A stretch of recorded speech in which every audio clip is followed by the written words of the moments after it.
Coffee so good. And good morning. Good Tuesday morning. Getting ready for Thanksgiving, some of us, most of us. Oh, yeah. Turkeys are out now. Turkeys, plural. One is a breast, the other one is the whole turkey. I don't like eating that stuff. I like the breast.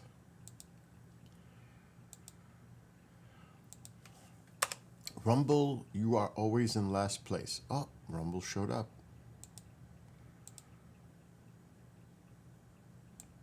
Usually they're the last stream to catch.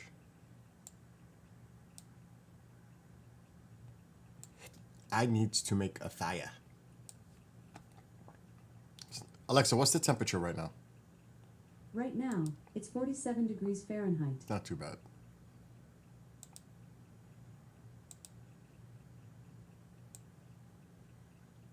It's still a nice little fire.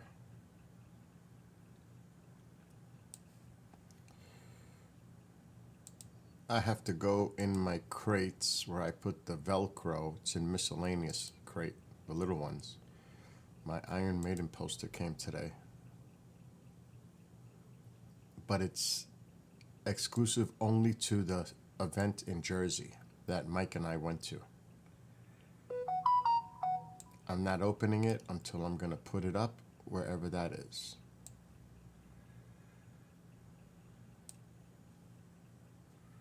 What am I doing here? Rumble, what am I missing? No, it's not Amazon. Iron Maiden Fan Club. Not Amazon. Nope, that's exclusive to fan club members. Nope, you're not going to find it on Amazon. You might find it on eBay if somebody sold it. It's only for the concert. The only date on it is the day that Mike and I went to see that concert, Prudential Center, Newark, New Jersey. It's the only thing that's on it. Problem is, where the hell am I putting it? Which, does it look good? To be honest. Actually, I could put it back there. Yeah, it's fan club merch. Matter of fact, they don't even have it on the fan club site anymore. It's gone. I think I'm going to put it right there. If it fits. But, Alexa, brighten living room light, 50%. I don't know where I put the Velcro. Okay. Oh my God, no way. Could I be that lucky? Oh my God, I got lucky. It's in the top box. It's in the top box. Mike and I had fun with this Velcro the other day, 2 weeks ago. Cutting it into little pieces. But it wasn't even about the cutting. It's about getting that tape off the back. Alexa, dim living room light, 25%. Okay. Now, I don't know if it's going to fit. I got to find the scissor. You know, in my house, I have like 20 pairs of scissors, and I never could find that one. It's unbelievable. Let me see if it's in the drawer. It's unbelievable.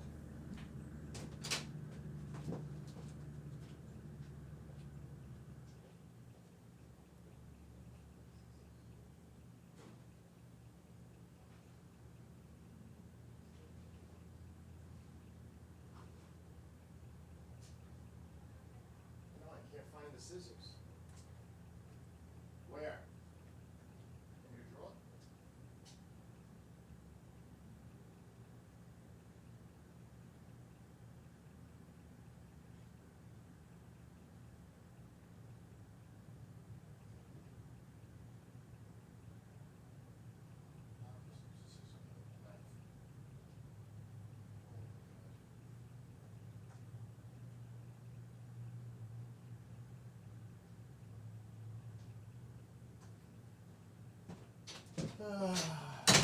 Never could find it. Never. Never. Never, ever, ever. It's incredible. Let me see. Whoa. Is it here? No. I cleaned this area. It's not going to be here. It could be in the box, and I'm not going to the box.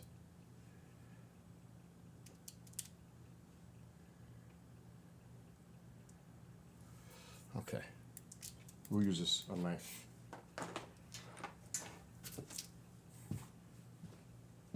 But I don't know if it's going to fit. Will it fit? And can I get back there?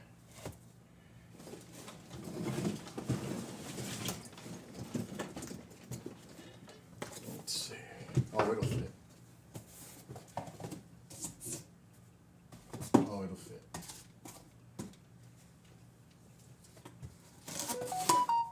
Oh my God, I'm shutting my phone off. I am shutting my phone off. I can't take it anymore. I'm shutting my phone. I just can't take it anymore. No way. Goodbye. See you. Done. It's too early for that.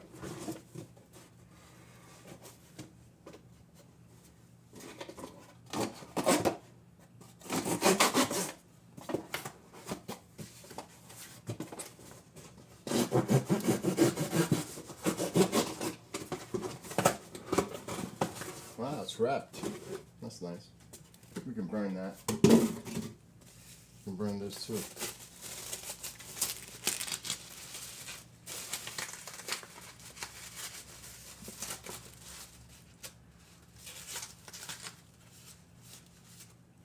Oh, that better not be damaged.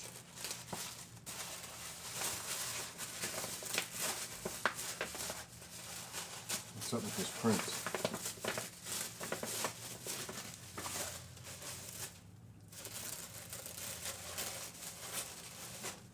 Jesus Christ.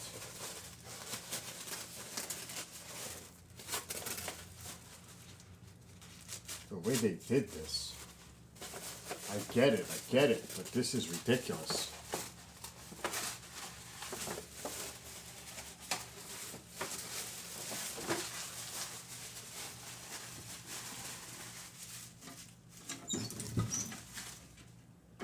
To the fire you're going.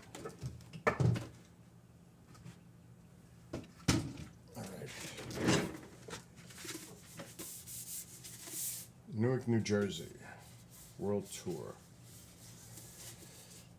Alright, since we don't have a scissor that we could find, we're going to have to cut these with a knife,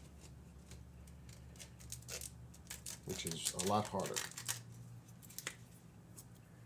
So we need, watch me cut myself. We need 4 of these.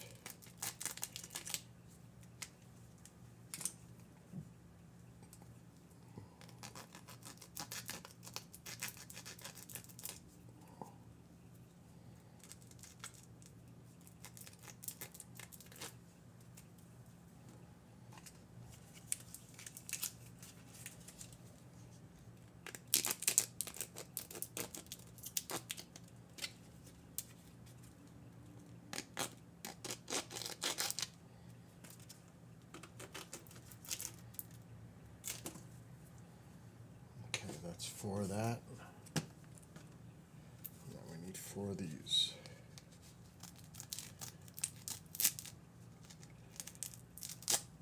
This is the tougher one to cut.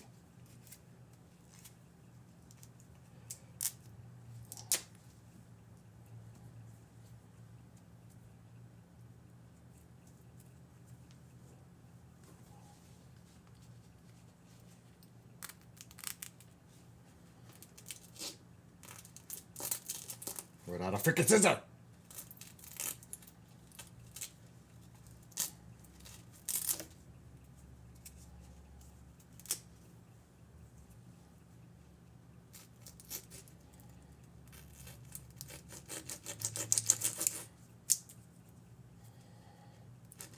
Come on.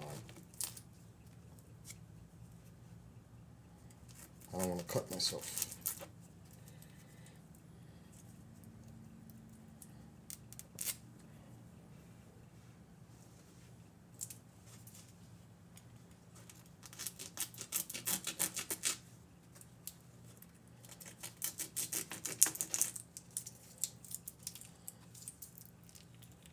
Really? Is this alien technology? Could be. That's what the rumor was. Velcro came from alien ships. Or Elon.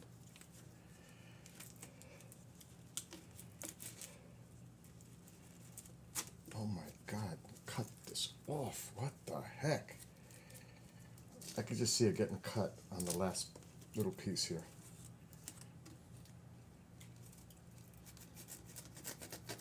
There we go.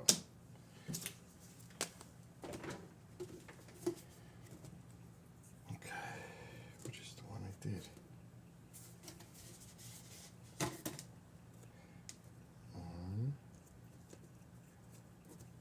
This one. That one. And that one.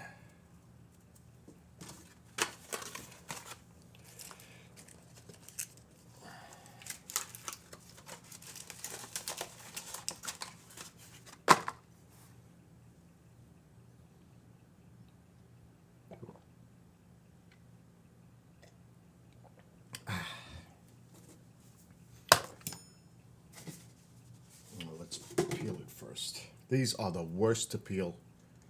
Oh, they're a pain. Mike and I took like a 15 minutes just to peel 4.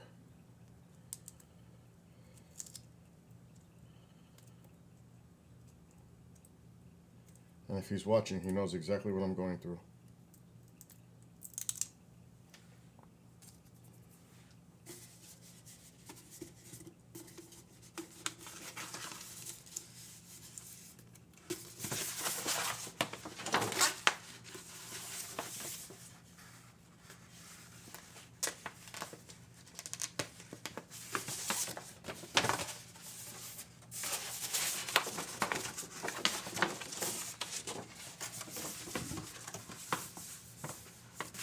Make sure this is not going upside down.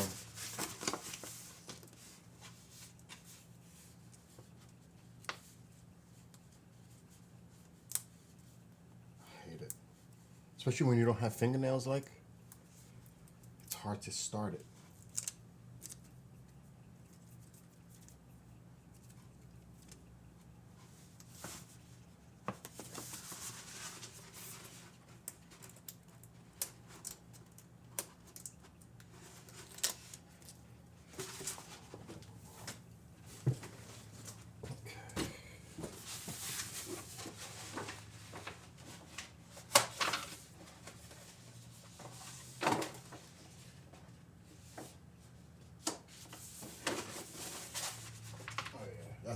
You're not going to see the bottom though.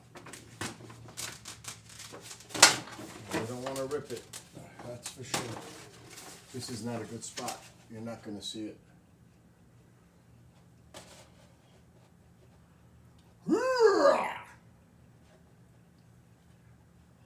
Not a good spot.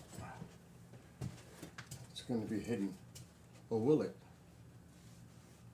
The drum set. Let me see. Maybe not. Let me put it back.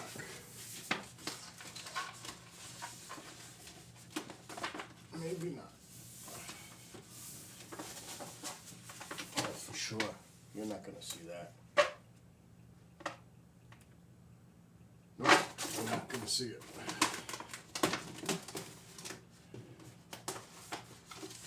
All right, where else could it go? Hell no, I'm not going up there. For that, I would need a ladder.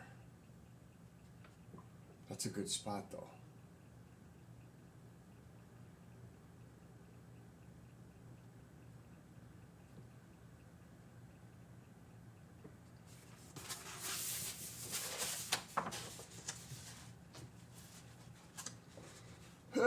There's no way.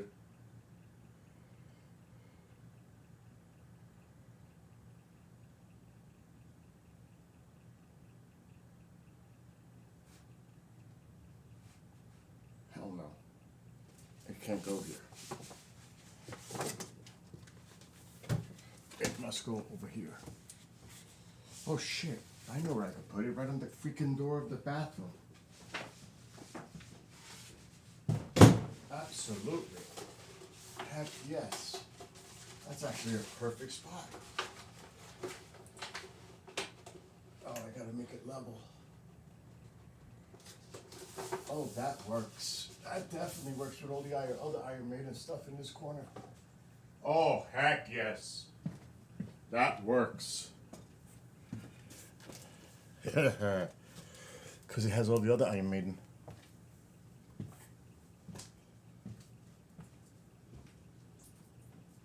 Very good.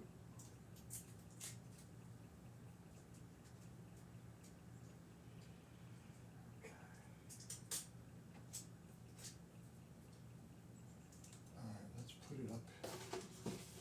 Velcro, come on, Velcro. Let's stick it right there. Let's make sure there's no bubbles. That's good. Oh, that's nice looking. That's a nice poster.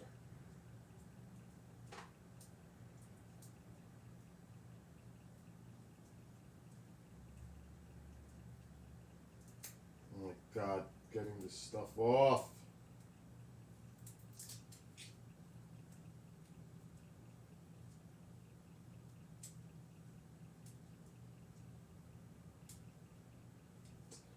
Oh my God.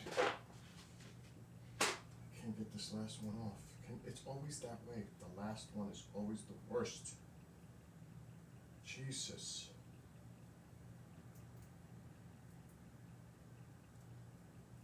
Oh my God. I can't get it off.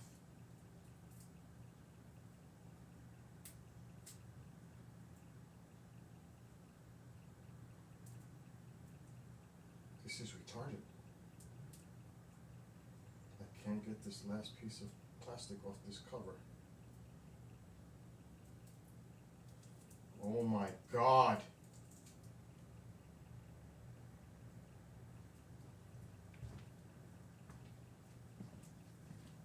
I can't get this plastic off.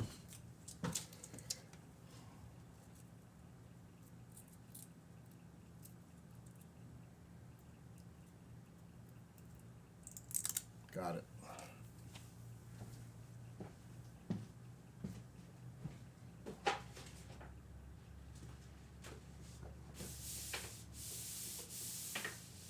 Nice. That's nice. That is nice. All done.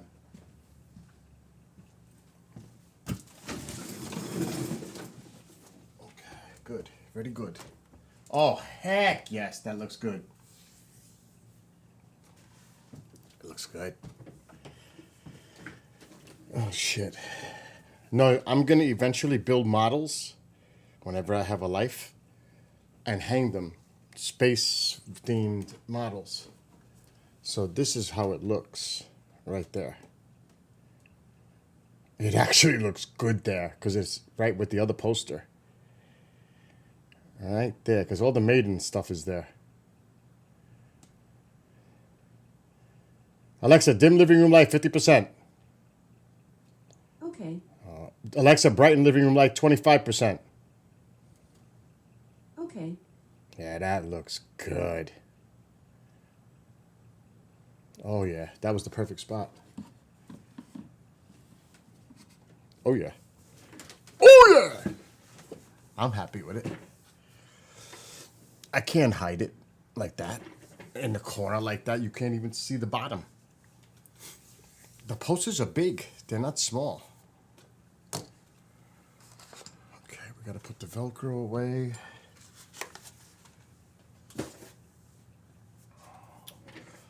Ah, that's done. Hang it from the ceiling. Believe me, Don't give me ideas. Mom would have a fit. But I do eventually want to build some like space, but the old ones. Like I want to get the Millennium Falcon, X-Wing fighter, of course the Enterprise, Space 1999, because I love that model, and probably a few others, and just hang them from the ceiling, literally. But I got to do all the detail. And I want the light up models. And they're not cheap. And I don't want no little thing. I want a nice size model. Not something like this. It's got to be more like that. Big. And they are expensive. Because I've looked into it. In time. But that takes time to build them. That's meticulous. But now's not the time. Not for that. There's too much other stuff going on. Right now I'm concentrating on Happy Thanksgiving. Turkeys are out, like I said. Tomorrow I start cooking. Woody and Petita will be here tomorrow night. So I just did a ton of station work, so I'm ahead of the game. Because I can't fall behind when people are here. I just can't. I got to get ahead of everything before people show up. So yeah, it'll be a good time. We always have a good time. Even if it's just 5, 6 of us, it's always a great time. Actually, it's cool when there's less, because there's less commotion for me to worry about, especially with the dog. It's just the way it is. Plus, I have that big project I need to start Friday morning. Early. 8 o'clock, I'll be there. Maybe even 7, I'll be there. In the morning. Painting. Starting. Ceilings. That's my first mission. Ceilings. Get all the ceilings done. In the one house. Because I told him, let's do it. He's putting in a new... I don't have to do it, thank God. He's putting a new floor in the kitchen. His guy's doing it. His nephew. Thank God. I don't have to do it. He's putting new cabinets in the apartment above the garage. So that place is going to be a wreck. I'm not going in to paint that area of the kitchen until those cabinets are done, because they're going to tear out parts of the wall. They're going to have to sheetrock. I don't know what they're going to do. So I can't touch that until they compound it, fix it, sheetrock it, do your work. I'm not going in there until I have to go in there. So the apartment is last, plus the house, the main house, is the money house. Bottom line, he can get $2,500 easy a month from that house. So my priority is to paint the big house and get it ready for people to come in. His nephew is one of the biggest contractors up here. His brother is one of the biggest. He's in Turkey right now. He's one of the biggest companies in the Hudson Valley that do resealing of driveways. That's his thing. He's got a company for that, repaving them. So the family has a lot of different businesses, but his nephew, wow, he does a lot of work. He just bought a $120,000 Tesla. Cash. That's how hard this guy works. He works hard. I had a conversation with the neighbor. And I said, you know what? You treat yourself. When you work that hard, you treat yourself. If you can afford to, whatever you can afford, you treat yourself. That's what you work for. You earned it. You treat yourself. Yeah, you take care of other people, but you have to take care of yourself too and treat yourself.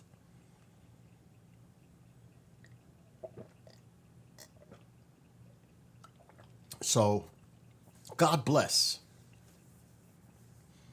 And he's from Turkey, my neighbor. Actually, he's from the Turkish island. It's not it's almost like Greece kind of a deal. So yeah, he does all that kind of work. So he's got to put cabinets in the apartment. He's got to redo the floor in the main house. But I can paint that now because the floor in the kitchen doesn't matter. I still got to put the drop cloth on the sinks and everything else. Though, and that's another thing. He's bringing all new appliances: stove, electric stove, and refrigerator. So it's like gonna be easy, and I only got to do one coat in the entire house because I only painted that house 3 years ago. It looks clean. It looks good. The ceilings. He goes, Bill, I don't think you have to do the ceilings. Let me check. Oh yes, I got to do the ceilings because they have a fireplace, and it turns into that color like black brown. You got to do the ceilings, dude. He says, okay, whatever you think. Tell me what you want to do. So I had, like I said, a list. I had already a list for him, what I needed. 10 gallons of this, 5 gallons of this, brushes, rollers, pans, drop cloths, stick, compound, sandpaper, scrapers, all that. Disposable scrapers, the plastic ones where when I'm done, I could wash them because it's got compound. I thought I was going to do adhesive for the floor if I was going to replace a few loose tiles because they're in the basement. He says, no, don't even worry about it. I'm putting it in a whole new floor. I said, yes, I ain't got to worry about that. So my job is only to paint and fill a few holes with compound and then sand them, which I will do first immediately when I walk in. It's the first thing I'm going to do. Look for any holes in the walls and get that so they dry for the next day and I could sand them. Depending how deep they are, then I got to fill them. So we'll see. And then I want to get all the ceilings done. Because the ceilings are the back for the neck. It just drives me nuts to do the ceilings. I hate ceilings. But then it's one coat on all the walls. And the worst is the one thing I hate to paint are closets. I hate closets. Especially high closets. Where you got to get all the way up there. Those and take the shelves out. That's what I hate is closets more than anything. Cutting, I love cutting. I love cutting. I really enjoy it. So that's something I have fun doing, cutting. Now, he's got the same color. Oh God, it's so easy. He's got the same color for the moldings as the walls. It's not a separate color inside. It's just generic one color. And I'm like, that's make my life even easier. Because if I had to do like a beige wall, which he's got like a off-white color, with white trim, now you're talking work. Like the blue against the white here, that's work. To cut it. But when it's all one color, oh, that's easy. So it's not a piece of cake. Oh shit, the fire. I gotta get that. It's not a piece of cake because it's a lot of work. But it could be harder than it is.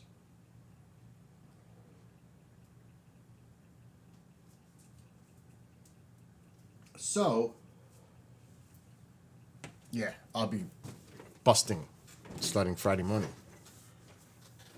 And then Woody and Petita get up early, but they can do whatever they want in the house. When they're here, this house is their house. Anybody who comes over my house, this house is their house. They do whatever they want. Go in the fridge, get whatever you want, do whatever. That's the rule. You don't have to ask. They're like family. Just come in and do what you want. I wouldn't trust Kevin, but Mole, this might be a few I have to watch. But that's the rule. Ronald is an exception. Because Ronald barely gets out of that chair when he's here. He just sits in that recliner all day long. Unless, Ronald, it's time to eat. Gotta come to the dining room to sit on the table. Then he gets up to go to the dining room or to the bathroom. That's it. Otherwise, he sits in that chair all day, all night. He sleeps in the chair. He fights with my dog to take control of the chair. They actually go at it. And Tycho will purposely jump on the chair knowing that Ronald's about to go into the chair to say, "You're not taking my chair." And then there's like a little confrontation. "Come on, Tycho, get off the chair. That's my chair." Oh, no, it's not. That's Tycho's chair. That's not your chair. So it's kind of funny to watch it. So yeah, it's entertaining, to say the least, the stuff that goes on. And then if it's clear out Saturday night, Mark D'Antonio will be. Now I don't know how long he's going to stay because he's going to drive back to Connecticut. So I don't know if we'll be able to do a Skywatch together. Unless he wants to stay over, he's always welcome to. As long as this is a true story. Mark was sitting at the end of the table. And those people sitting on the table. Tycho went over to him, lifted his leg, and did his thing on Mark. I was like, did that just happen? He's never done that. Now, that was years ago when he was still like a puppy. Now he's 5 years old now. He's mellowed a little bit. But we were like, he just peed on your leg. And then Mark had a tie hanging on the doorknob to the bedroom. Tycho did a leak on his tie, and Mark did not know. And Mark went to do the event at Pine Bush, and he's like, he's sitting on the table with Richard Dolan, Lee Spiegel, and Martin Willis. And Mark's like, oh, Tycho got his tie. That was unbelievable. So Tycho has a thing with Mark. Now, Mark has pets. He has animals. So I don't know if it has something to do with that. I don't know what it is. Mark has a thing with animals. He does. He attracts them. Squirrels, all kinds of things. It's like he talks to them. He's like Dr. Dolittle. He really is. He's got a thing with animals. You can ask him this. He'll tell you. It's so true. Even I don't remember. He tells me so many stories. Mark's got a ton of stories. A lot of them are mad interesting. He's a great storyteller. He's a great presenter at conferences. He is one of the best. He's entertaining, informative, funny. He's got a sense of humor. Mark is one of the best. If you see this field, and I agree, needs more science applied to the UFO, UAP, whatever you want to call it, thing. Mark is one of those people. And there are some people that don't like it because they don't want to hear his explanation to some of the things that he's analyzing. Well, that's his opinion. If you don't like his opinion, that's your opinion. But that's his professional analysis. Take it or leave it. It's up to you. So, there are a lot of people out there that do stuff like this. I know quite a few. And they don't all agree. A lot of times they don't agree with each other on anything. So, I know an example, but I'm not going to talk about it. So I don't throw names out there. Mark's name I throw out there because I'm talking about him as a friend. I would not talk about his personal business unless he tells me I can talk about things that he's doing. And I always ask him, Mark, is it okay to talk about this? Mark, we're live, just so you know, if I'm streaming with him or anyone. Because I don't want that's disrespectful for me to put them on the spot. They don't even know they're on a live stream and I'm putting them on with me. Or I mute. A lot of times you'll say, I don't hear anything. That's because I'm muted for a reason. You're not supposed to hear it.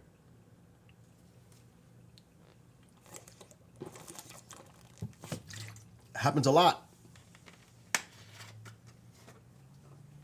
You know who are they're great.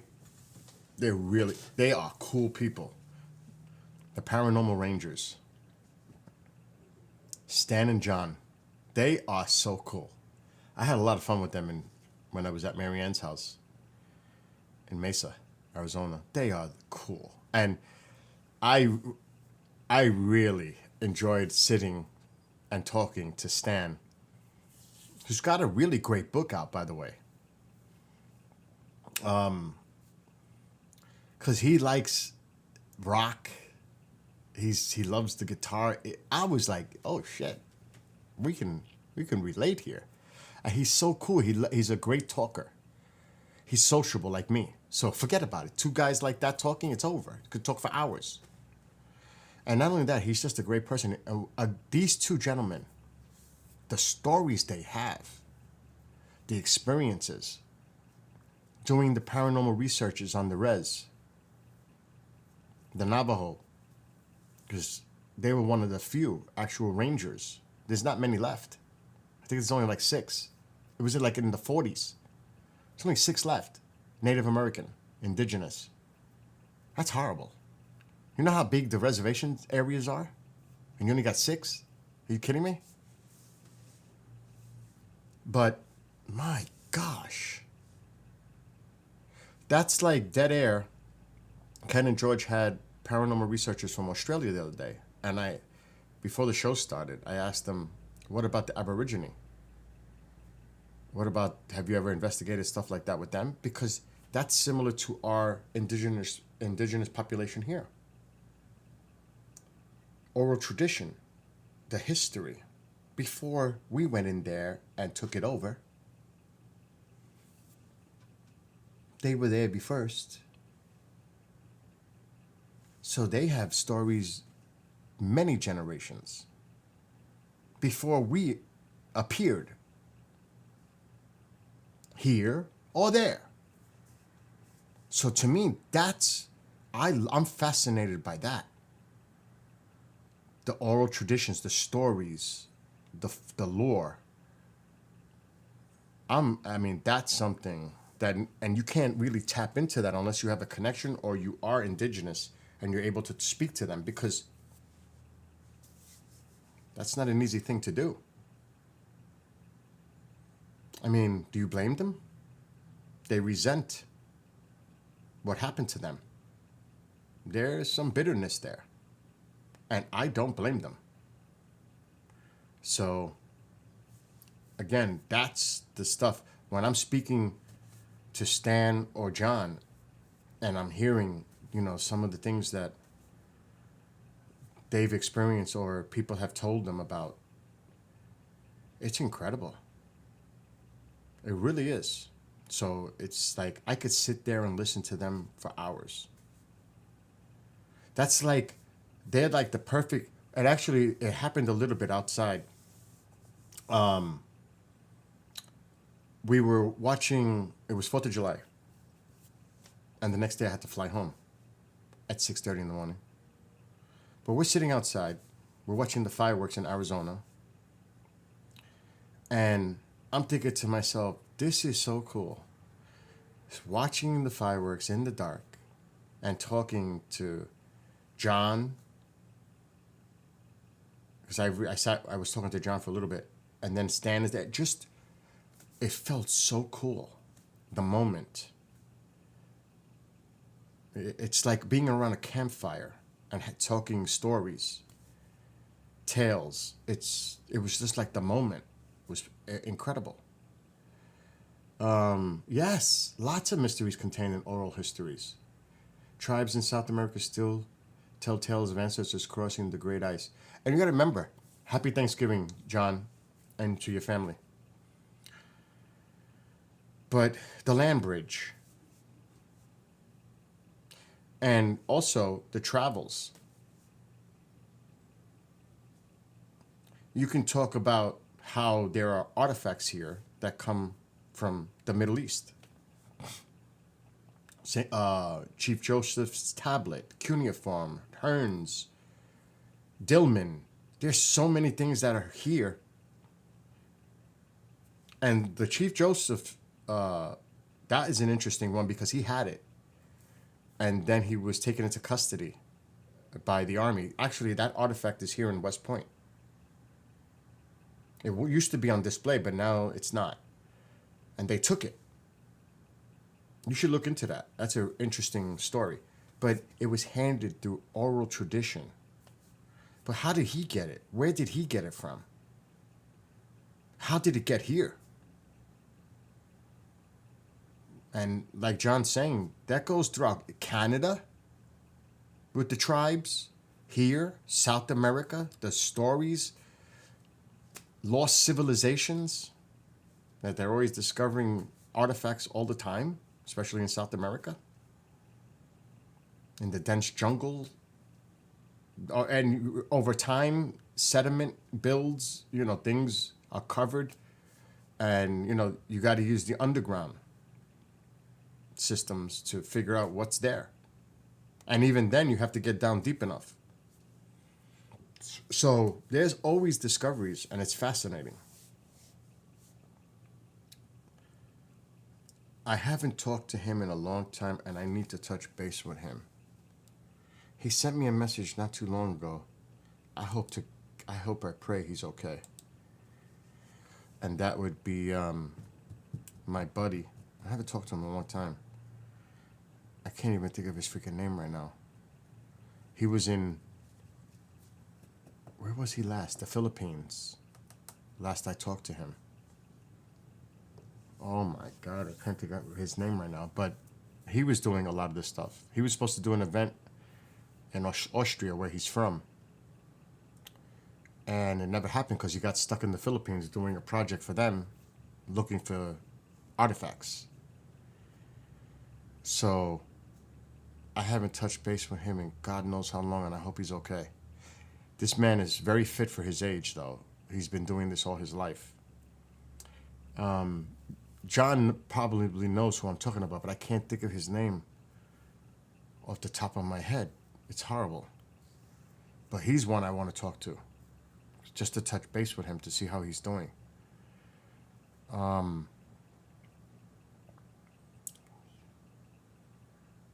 I'm going through the alphabet in my head.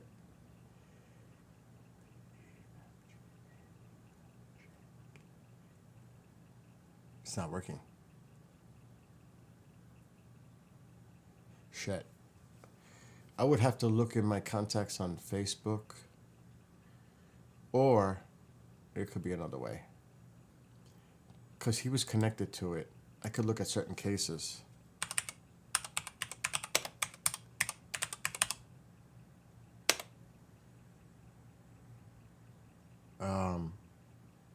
I right? You can't recall his name either? Isn't that horrible? And he's so well known.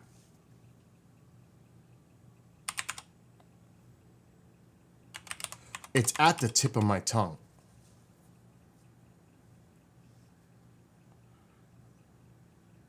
I know his buddy. I still have contacts. I've got to contact some of these people. He was working with Sam Osmanagic, whatever his name is. Oh, this is killing me. It's right at the tip of my tongue.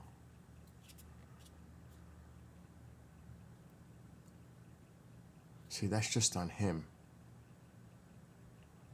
But I'm close. John, if you could think of his name, please put it in chat. Yeah, he was working with him. Klaus! Donna! That's it. It just hit me. Klaus! It's not an actually easy name to remember. It's Klaus. Wow, I got it. That's crazy. I knew it was going to come. Chatted 4 months ago. He tried to call me last seen days ago. I'm going to try to call him.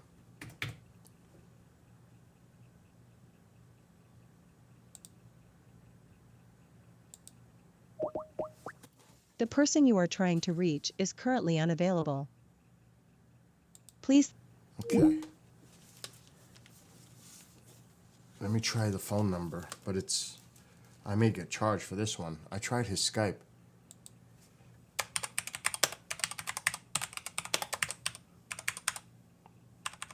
texting him just in case.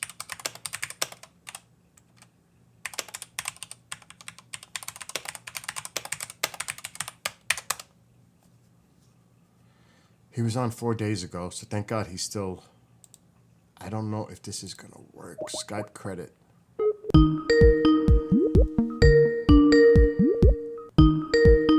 I don't know what time. I don't know where he is.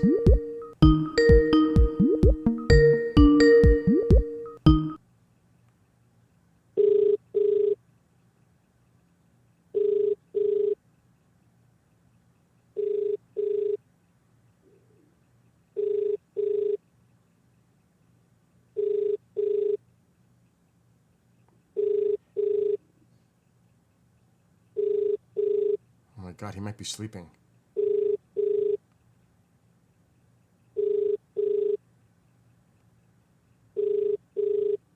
I'm not going to do it.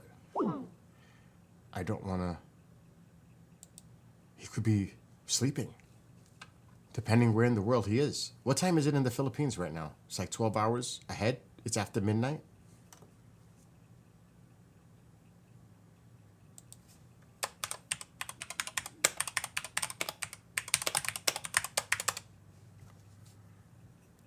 I just sent him more messages. He was on Skype 4 days ago. So he will reach out to me. No doubt. I haven't talked to him in a while, but he's done a lot of interesting research. The reason he came to my mind is because of the things we were just talking about, artifacts. I want to know what he's up to. Last I knew, he was in the Philippines working for the government at a site, and he was there for a few years. He was supposed to go to South America to look at artifacts, but that got delayed because he got caught up in this. I saw that. Let me see the other guy I want to talk to. Oh my God, the Russian, Valerie. I haven't talked to Valerie in a long time. There he is.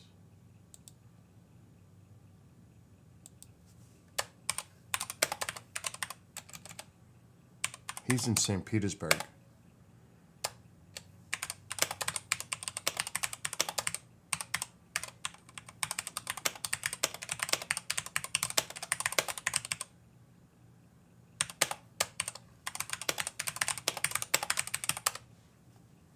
I dare not call him. It's not that late in Russia. What is it, like 8 hours? 7? Something like that? In Russia, ahead? It's not too bad. But I sent him a message.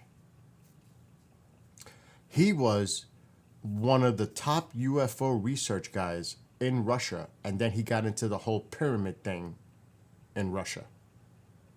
That's his thing now, as last I knew.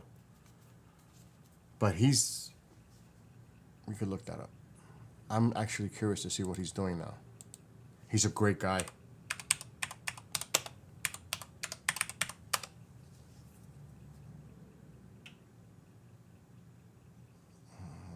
Is this the latest?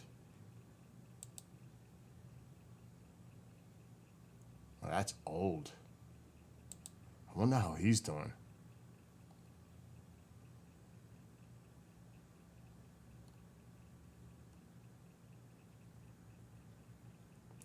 I don't know. I'm not seeing anything.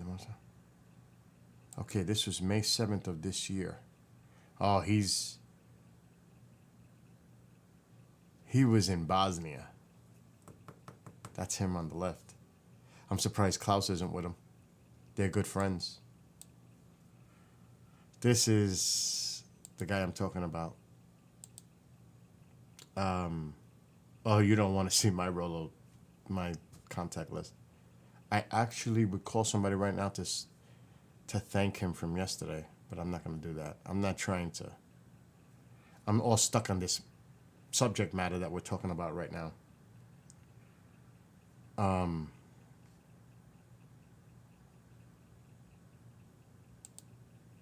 That's him here. That's Valerie Uvarov right here. Well, it looks like they in May. This is of May. This is an article that was posted in May. Three of the most important living pyramid luminaries together enjoyed the tunnels near Bosnian pyramid of. And there's Sam. I'm surprised Klaus isn't involved. Maybe he couldn't get there. Oh, of course, Tellinger is there. Yeah, so those three, they're known as Valerie. See, I told you, he's all into the pyramid stuff now. But he was involved with the UFO research in Russia before he got into this. Because I showed him my video. I had a conversation about my video that I captured 10 years ago. And he said it was part of, that's the one I refer to when I talk about it. He said it was part of the Terminator project. I was like, what the hell is that? He said, Bill, that's space-based military applications that they use to take out enemy satellites. He said it was some kind of technology that was ours to take out stuff. Or even, like I gotta get him on with me here. Now, I sent him a message, so hopefully he'll get in contact with me again. I dare not call him. I don't do that. But there is somebody I do want to call. I turned my phone off.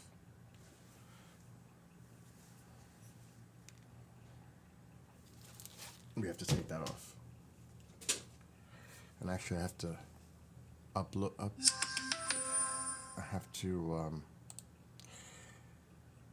update his contact.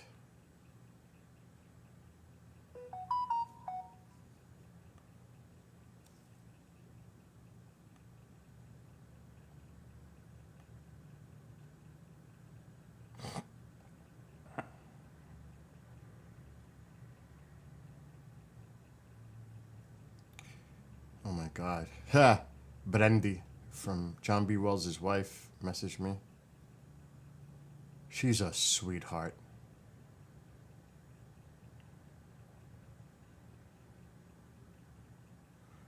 Where is it? Oh, here it is.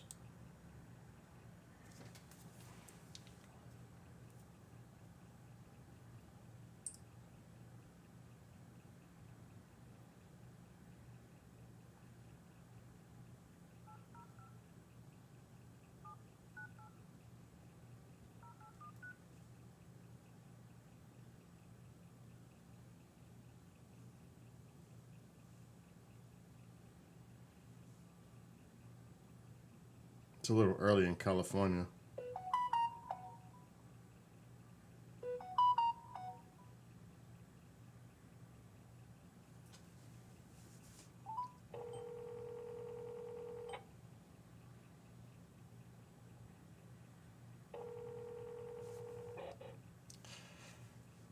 Good morning. This is Bill from KGRA. I just wanted to thank you and your lovely wife yesterday for doing the recording with Earl. Hi, Bill. Yeah. Well, we enjoyed it too. And the kind words that you sent in the message, Earl sent them to me. So God bless you both. Love to both of you. And have a happy Thanksgiving, family. And if you ever need me to put something out there on the network, a message you want to get out to the public, this is my phone number. It should show up on your contacts now with this phone call if you're using a cell. But anything you guys need, you let me know. Yeah, I think more needs to be said and stories told about people's visitations and things that happen to them. I think that needs to be out there. Well, I do my best to put that content out on the network as much as I can. So Good. we're all playing our role in getting the word out there to the public. We are. It's our mission in life. Yes, so I just wanted to say love to both of you. Have a great upcoming holidays, and hope to talk to you guys soon. Okay. We appreciate this, Bill. All right, you guys have a great one. Okay. All right. Bye-bye. Bye. That was Robert Salas.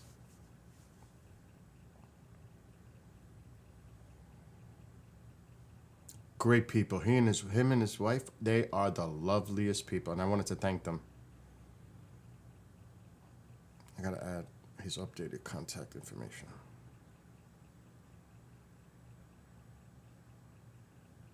Because he changed his stuff.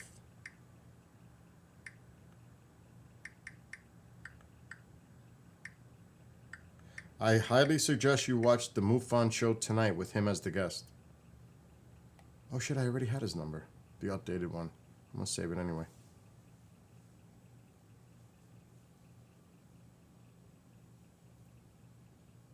Popeye, where the hell are you? How, that studio should be done, Popeye, if you're watching on Facebook. What's going on? I'm gonna call him. I'm gonna annoy him. He's next. You're next, dude. If you're watching, I'm calling you. But in all honesty, he's been going through a lot. He's been going through a lot of personal stuff. So, priority is our lives, our family. That is the priority. Always is.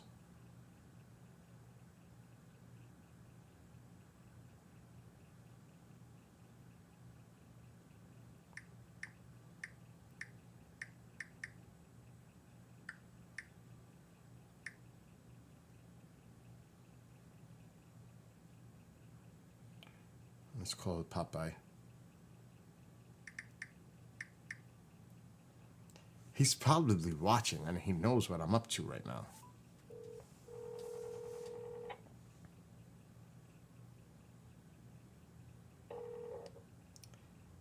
Are you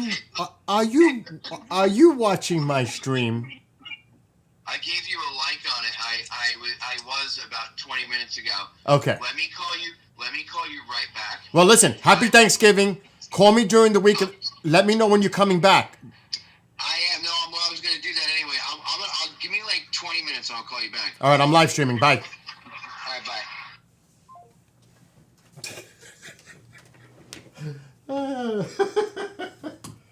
Oh my God, I'm gonna get in trouble.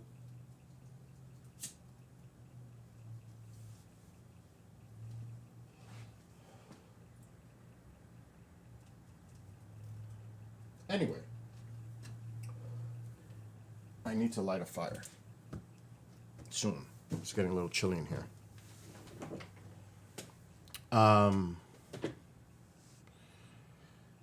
So,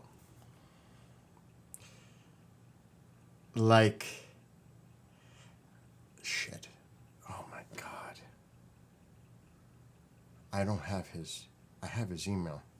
I gotta, oh, it's too early. No, it's not. It's not too early to call Toby. Roswell Daily Record. I gotta talk to his ass.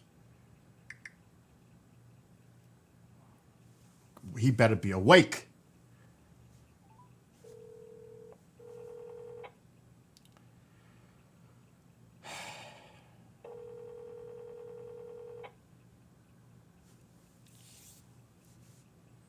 There's another person I gotta call too. Important. He's sleeping.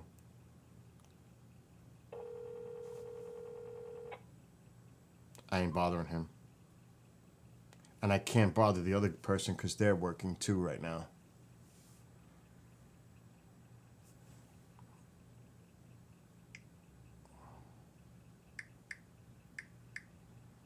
And I have his number. I'm just gonna message him.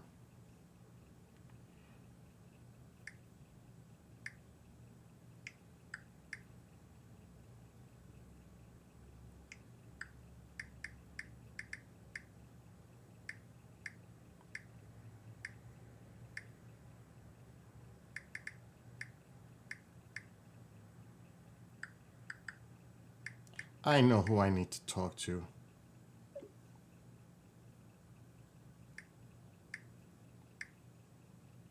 Ooh, that's all in caps.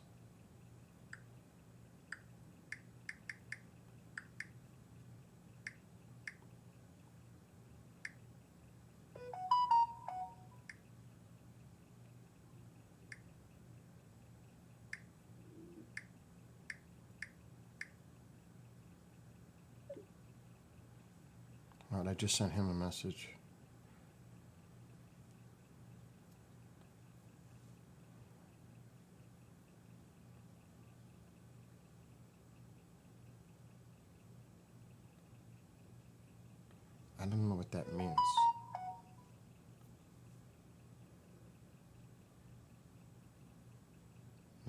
that. This is a very important person that I need to talk to.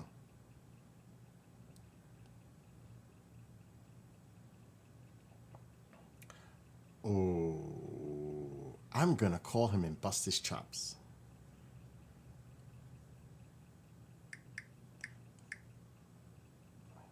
Stanley, the Paranormal Ranger. I don't know if he's awake. I'm bad. Uh-oh.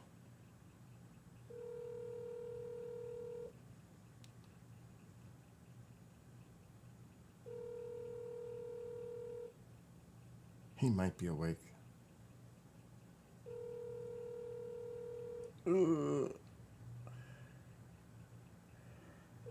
Oh, it's painful.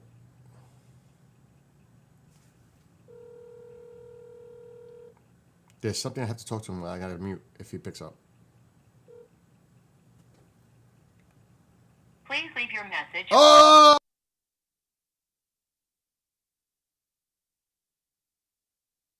Hey Stan, it's Bill. Give me a call when you get a chance. I just want to talk to you about a few things and see how the book is doing. So give me a call and talk to you soon. Hope everything is well. All right, talk to you later.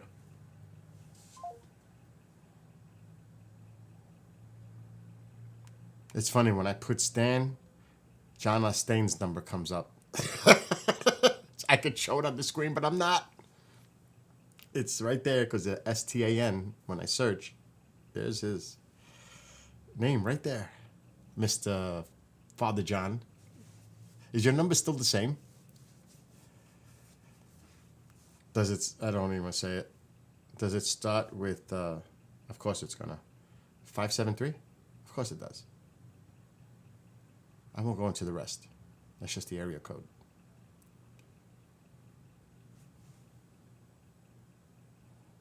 Yeah, I'm playing like phone tag.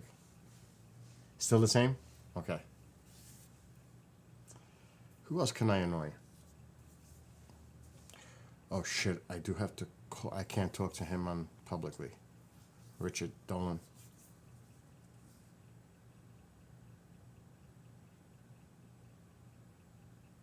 I gotta call Lance, the museum.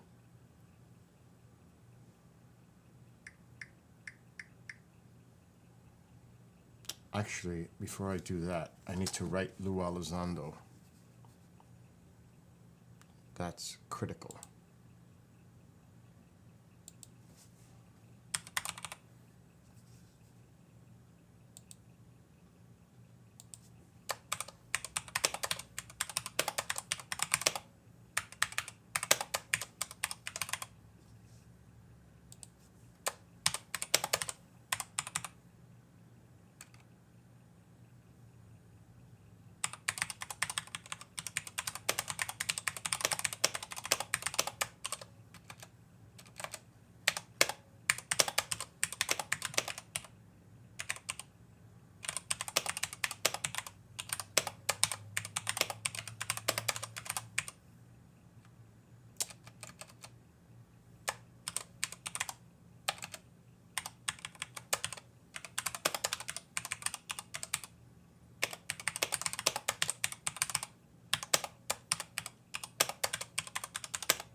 Okay, I just sent the email.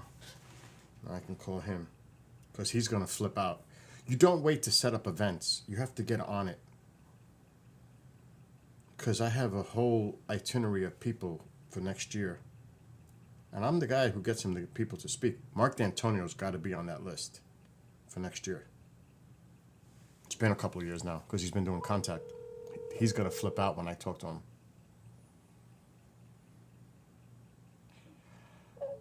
Happy Thanksgiving. I just emailed Luz Elizondo's wife. I'll see if I get something back. I will contact Richard probably today just to touch base with him. Do we know an exact date? Is it going to be the end of June? There is, if Lou says he was coming on September 12th, then it's September 12th. Like, basically, we're doing something else. We're not doing the speaker conference at the UFO thing. I know it's going to be a different day than the. Yeah. So we're doing it in September? No, I just used that as an example. Oh, okay. Whatever date he says is the date of the conference. Okay, I'll work with them on that. But I have somebody else super important. Not, Richard Dolan and Lou, but also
then I'll get back to you when I hear more. But just keep that person's name in mind. Hold on, as well. I gotta type it in or I'm never gonna get it. So what was the name again?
I'll get back to you after the weekend, the Thanksgiving weekend, and I'll let you know what I know more. Okay, yeah, I mean, Richard for sure. I just don't let Richard.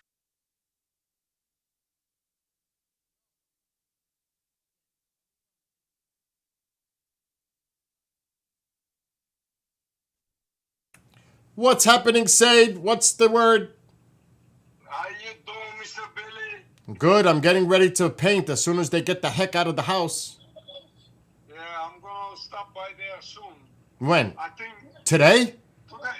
Yeah, I'm here. I came to pick up my grandson from school 3 o'clock. My daughter is working, Okay. so I'm gonna stop by first. They get the oil from DPU. I'm gonna go and talk to them to put 100 gallon in each one. For Oh, oil. Okay. Yeah. How much is it you think a gallon now? I can look at my invoice. I think it's like $3 and change. It's probably like $3.50 a gallon of oil because gas is cheaper. You buy it from them too? Or? No, I get mine from Mirabito. They get it from that. She sent me. They're all pretty much the same, you know? Yeah. Yeah. So, yeah, I would expect if you're getting 100 gallons for each tank, you know, just be prepared for, I would say, $800 just to be safe. Yeah. Do you know what I mean? Yeah. I'm gonna go and talk to them, and then after that, that's tenant's problem, you know. Exactly. But listen, don't forget to tell Ali to fix that area in the garage, in the corner. I will. Yes. And also, they got to fix the siding on the roof on that one side. You know that. Yep. That one too. That one I already told him. Okay, good. And they're going to do the cabinets, and he's going to do the floor in the main house, right? Yeah, but the main house probably is gonna wait for you to finish the painting. I'm getting in there Friday morning. I'll be in there painting. Yeah, I don't know why they leaving Thursday because they sent everything. The truck came yesterday. Yeah, I saw that. They took everything. Yes, Yeah. I saw that. One truck was a massive tractor trailer, massive, and then they had a regular U-Haul. So hopefully oh God, yeah, it was unbelievable how much stuff. But I'm curious, what time are you gonna show up at the house? I am going to DPU now, so not 15, 20 minutes. I call you if you want. Yeah, call me because I want to see if stuff is empty. I gotta do a little cooking tomorrow, but if stuff is empty, I'm going in there tomorrow. Yeah. I want to get started as soon as possible. Yeah, so I call you when I get there. All right, call me when you get to the front of the house. Okay, Billy. Alrighty, say bye. Bye. Games today. Today's been nuts as it is. It's already starting to be crazy. That's the owner of that house. I am his caretaker. I say this so many times. I am the caretaker of that property. For him. He lives in New York City. Anything that happens in that house, they have to come to me. If I can't resolve it, then I call him and he sends somebody out to do the work that I cannot. That's how this works. I will be doing his lawn with his ride tractor because he's got a big piece of property over there. So I need to get into that big house and paint it because they can't do the floors until I'm done. But see, if I do the kitchen first, they can do it. Because he's getting a new stove and a refrigerator for that place. Mom and I are going to go over there and we're going to look at the old fridge. If it's good, I'm bringing it here and I'm putting it in the house. He said, Bill, if you want it, take it. If you want the stove, take it. I don't need the stove. But if Woody and Petita need a gas stove, it's theirs. Let's put it on the truck, take it home. It's that simple. All they're going to do is, when they come, the people that drop off the appliances, they're just going to take the old ones anyway. Because that's how that works. So what's the sense? If one of us can use it, we take it. They're just going to benefit by dropping the new one off and taking the other one. They benefit from that. I can definitely use another refrigerator. Not like, I have a lot.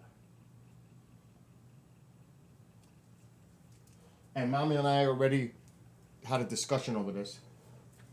And I know exactly where I'm going to put it if it's in good shape. I'm not taking a piece of junk, old trashy fridge. But it's an option. If it's good, I bring it. If not, it stays. The stove I don't need. I don't need a gas stove. But if Woody and Petita want one, and if they can come to the house to look at it, and if they want it, they could take it. And if they don't want it, if Mark needs one, he could take it if he wants it. But, hey, that's an option. They left he only used it once to work on, it's incredible. A beautiful table saw. He's leaving it for me. I said, hell yes, I'll take it. Then he's got this big thing in the basement that they use to dry it out. It's a big blower heater run by propane tank or diesel. Free is free. Hell yes, free is free. What's up, C? Happy Thanksgiving to everybody, by the way. It's got the opening where it blows out like this. It's monstrous. The thing must be this big. It must weigh a ton. And it's a heater. But it's a blaster. I mean, this thing, they used it to dry up the basement before it was sealed and the water stopped coming in the basement. So I'm taking that. But I may give it as a gift to Woody because he's a painter. I may give it to him for everything that he does for us here and Petita. It's the least I can do.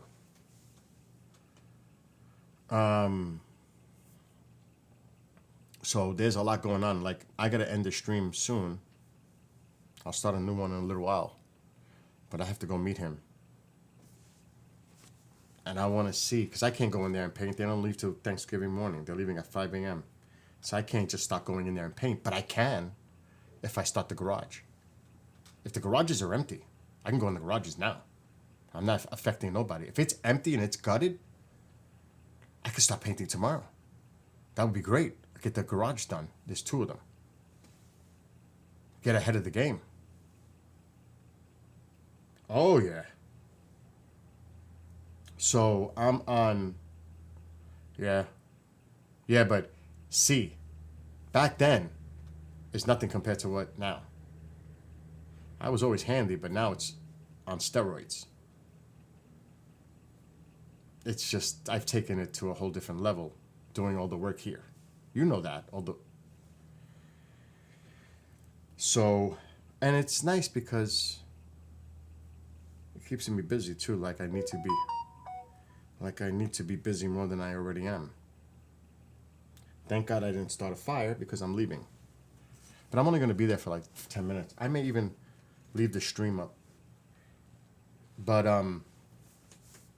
because I want a game eventually. But yeah, I'm super busy. And the food tomorrow, I could do that in the afternoon though. Because I only got to make the coleslaw, the stuffing, the mushrooms, and prepare the turkeys for Thursday morning. Thursday, and he knows how good I cook. He's had my food many times. Caesar knows how I cook. His favorite is chicken parmesan. Or we used to make a salad, the chicken cutlet, breaded, diced up, and put in a massive salad. That was like one of his favorites in YouTube chat. Oh, he used to love that. He knows how good I cook. And we would I make the homemade dressing. So I'm getting hungry just thinking about it. So yeah, there's a lot to do. But if I can get ahead of the game and start painting now. You made that salad last night? Dude, though, I gotta tell, I mean, I don't fry my foods anymore. I air fry it. It tastes just as good in an air fryer. Even better, but it's locked up, it's closed up for the winter, is the smoker. She loves you, your baby mom loves when you make it. It is good, and it's good for you, but the frying is not good. But Bill's the best. But that smoker when I make the chicken, but what I do is I wrap it in the butcher paper, and the flavor stays intact, and it stays moist. Oh, it's so good in a smoker. And it's not being fried. I put the breaded chicken, wrap it, put it in, let it go. Cooks fast. It's delicious. Depending also what kind of pellets you use. It could be mesquite, hickory, apple, whatever you like. Gives it that flavor. Oh my God, it's amazing. Oh, it does. Oh, you did? So, dude, you know this. Look, I'm losing more weight. I'm getting a little nervous now. Because I haven't had a bike ride since last Saturday. I haven't had a bike ride in over a week because I'm just so busy now. I am constantly doing stuff. I redid the garage yesterday morning, which is a workout. I put the stupid thing around for the cats, the tarp, yesterday. I'm cleaning this crazy house. I'm doing a lot of stuff now. I don't have time to bike ride right now. Not over the next week. So I'll get back to biking, but right now, I'm losing weight, like without even bike riding. Because I don't. The thing about taking these supplements like Manjaro, it kills your appetite. I didn't eat much yesterday, and I'm not hungry right now, and I'm not going to force myself to eat because it gets me sick. But that stuff really suppresses your appetite, and my gosh, if you force yourself to eat, you'll get sick. So it's not like I'm eating a lot anymore. It's a weird thing, but it's a good thing. But now, like,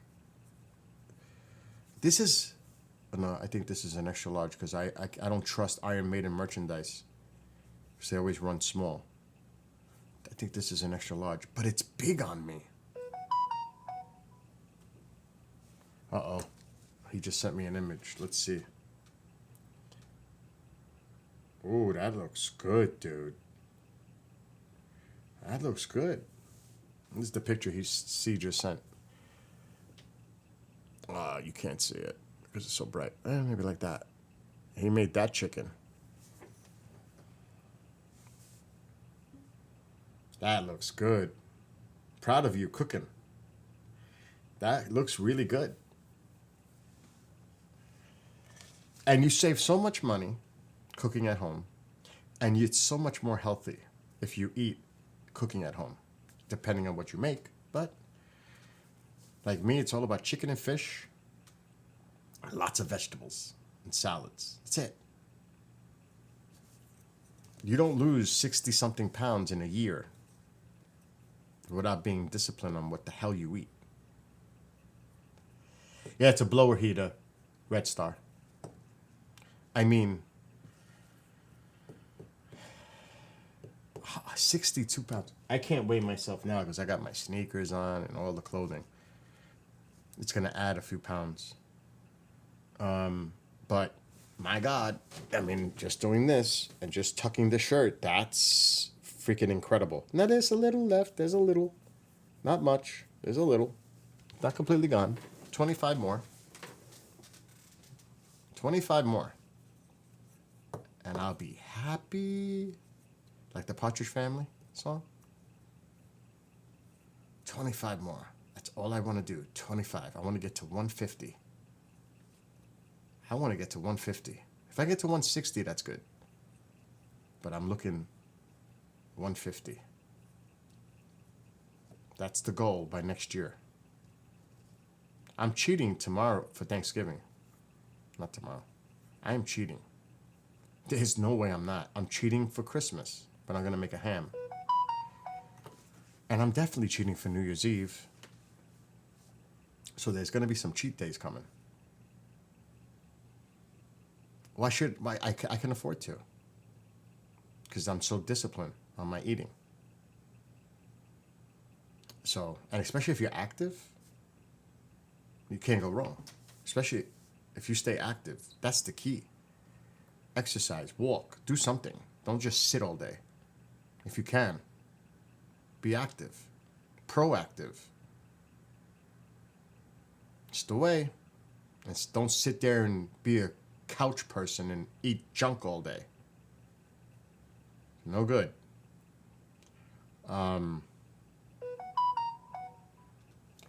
This phone just doesn't want to stop today. But, and I always say it, I feel great. But the clothing is getting me scared because I'm going to have to change sizes again. I'm a large now. But like I said, I bought this extra large because they shrink. When you wash them, they shrink. Is this the last tour? Which one is this? I think this was the last tour when I saw them 2 years ago. This isn't the one I just seen 2 weeks ago. I don't even know what shirt I put on. But, and I just got the new Iron Maiden poster as Rabbit scene. I put it on the door because I don't have no space here. It looks cool. It's the only poster from the Iron Maiden fan club, and it has the specific date that Mike and I seen the concert 2 weeks ago, November 9th. And it's a standalone, and now they don't even have it anymore on the fan club site. So I put it on the back door. This phone needs to stop today. And it's right here. That one. On the bathroom door. And it's a standalone for that one date only. November 9th, New Jersey. Newark, New Jersey. The one that's on that door. But I got all my Iron Maiden stuff there. See, and my guitars with the Iron Maiden over there. And so I have, and then I have the Iron Maiden thing back there. So there's a lot of Iron Maiden stuff here. Can you tell I'm a fan? 20 times seen them. 20. Next year will be 21. So, like if I weighed myself now, I'd probably be like 180 because of the clothing. Probably. But it's getting crazy because I gotta buy. I'm a 36 waist now. I was 42. I have to buy a whole new wardrobe. I may be going to 34 soon. See, everything's getting loose. I gotta clear it. Get the updated one. Look at this. 178 now with clothing. You can't see it. Shit, it cleared. 178 exactly. Fully clothed. That's crazy. Matter of fact, we could do it like this with the camera. Just to show you I'm not bullshitting. This is no joke. And like I said, I got my sneakers on. 177.6. Oh, now it says 178. Exactly. 178. Fully clothed. So you got to take about 3 pounds off for the sneakers, sweatpants, shirt, all that. I have my wallet in my pocket, which weighs. The wallet does weigh. Oh shit, I gotta fix my camera. All right, we're good. So, it's not a lie. It's for real. Just to show.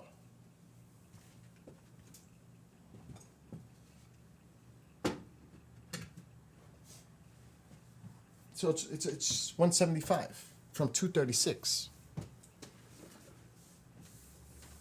That's a heck of a difference. You're talking 60 pounds. 61 to be exact. 61 pounds of dead weight is gone. Now my goal, like I said, is 150. If I could reach 160 by spring, the first day of spring. Oh, Dave.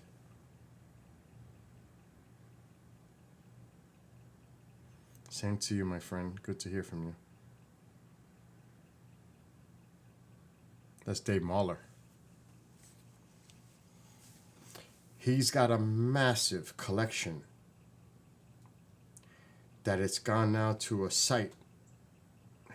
You don't even know how much stuff Dave Mahler has in regards to UFO. Like a database, like you can't imagine. He's taken so many different sources of databases. And now it's in a location, in a building.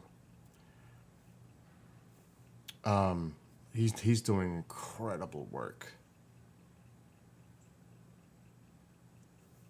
Got to get him on a show. He's so busy too. Got to get him. Toby, get on it. Let's get him for next weekend. I'll call him myself. The holiday weekend is not an easy thing to get scheduled for people because they're with their families. They travel. It's one of the biggest traveling holidays of the year. I'm sure tens of millions of people are traveling today, tomorrow. I'm just doing a guess. 80 million travel for the holidays. I don't know what the number is, but it's a lot. And as long as, God willing, they're all safe to get to where they got to go.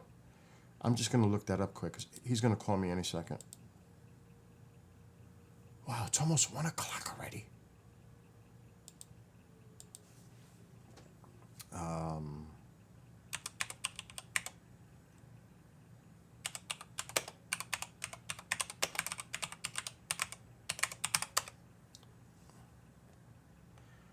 It's expected to set a new record. At 80 million, I got the number exactly. Holy crap, that's crazy. So this is AAA's site. That's crazy, I said 80 million, it's 80 million. Nearly 80 million Americans expected to travel over Thanksgiving. That's a lot of people. That is a lot of people. Think about that. That's a lot of people traveling. I'll be traveling to the kitchen. That's where I'm going to be traveling to cook all this food. Now, I always say that. You spend hours cooking, and it's gone in minutes. It's a trip. It really is a trip when you put all that work in the kitchen. Regardless of who's doing it. There is people involved in preparing that food. And you should thank them for Thanksgiving. Because they're the ones that are doing all the work for you to enjoy that meal and dessert and everything else. It's those people. And tell them, oh, thank you for... Because there's a lot of work involved. Maybe not. There are people that order out and have the food delivered. So they don't have to go through all that. That's a big deal. Oh, there he is. Are you there? Yeah, 2 minutes, Billy. I'll be there. All right, I'm coming over now. Okay, I'll see you. Bye. I'm going to keep the stream going because I'm only going there for 5 minutes. And it's right there. And I can cut through the backyard to get through the yard to get to his house because I have a gate that's connected. So I'm going to go disappear for 10 minutes. I'll be back. This way I can see him quick. And this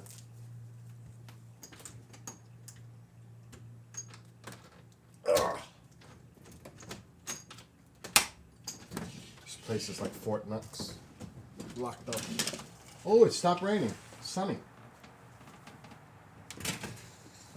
It's too bright on the camera. I'll be right back.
repainted the house.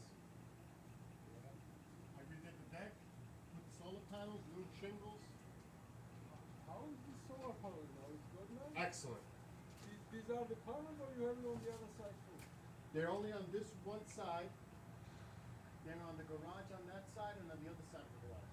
And it works out for you good? Yeah, I think I have panels on the other side too. What am I saying? Both sides here. Oh yeah. The dog is locked up, so the dog is in the. Just come on in and squeeze in. Let me take my shoes off. No.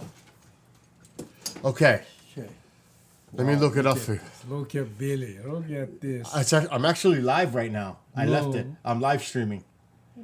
It's going on YouTube, Rumble, all kinds of places. I said I'm only going to be there for 5 minutes, and then I'm coming back. So let me look. And I'm going to call them for you and see what they say. Because they Yeah. deliver my oil. Okay. This is my neighbor, by Listen. the way, Said. He owns the house next door. Huh? Who? You Yeah. were going to say something. And who can even order it now? I have the credit card. All right, let's see what they say. Yeah. Mirabito oil. And then I give their number to my tenants. Exactly. My phone is there. I can go to my account just in case they ask me. Yeah. Okay, I'm in. Okay, as a matter of fact, I want to see what they did. There's my account. See, I pay monthly, Yeah. $365 all year round. So I have the money in the account. So when they deliver the oil, they just take it out. I'm with Shade. Don't open the door. Shade is here. So right now I have $900 in my account. Okay. So 365 more than enough all year round that you do. Okay. Heck yeah. Because I use a lot of the wood stoves and the fireplace. It heats that up the helps. house. Yeah. Oh yeah. Okay, let me see. We need a number. But it's not all year round. It's actually like 6 months a year. Yeah. Order fuel. But you pay all year round that money, right? No, No. only like 6-7 months a year. Oh, okay. Okay. But still, it's 365. So it costs you like 2,000 a year, about that much. Yeah, I don't see their phone number. Rapido. Your account pay a bill. I need to log out because otherwise they're not gonna give us that information.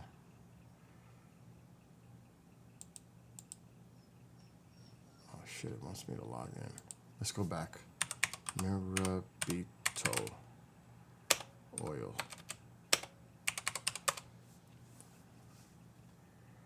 Contact us.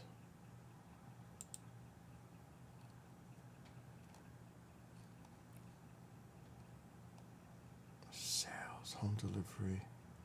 Here it is, 800. And then I can give them my account number just as a reference. Yeah. Just wanna put some in there and You know who that is. yeah.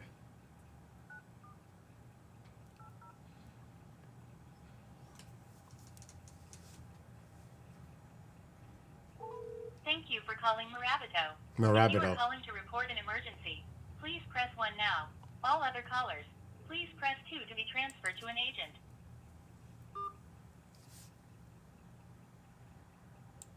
Thank you for calling Morabito Energy Products.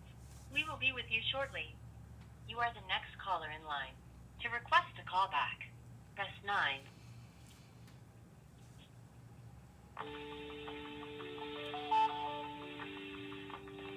So what are you doing for Thanksgiving? You're gonna be here with the family? Yeah, or- with the daughter. Yeah. So you're going home today and then coming back Thursday? Yeah.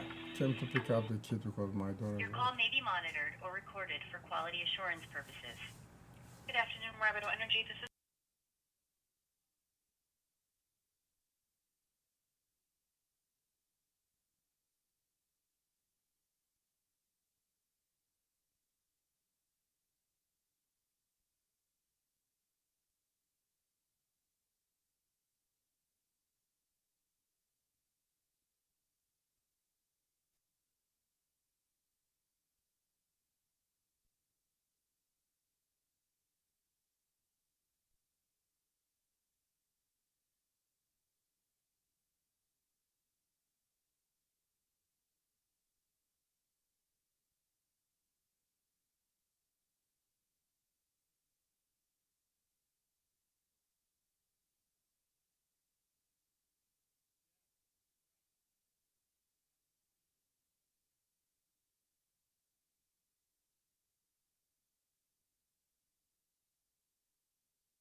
That's all set. Nobody could hear us what we were saying. Oh. Now they can hear us. On Now they can hear us, but he's all set. And he's a great person. I've known him since I moved Yeah. here 18 years. oh boy. Okay. It's been that long already. Yeah. My wife just called me. Let me see. So you want to go back? No, let me see what she wants. I'm muting. Where you work?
Good.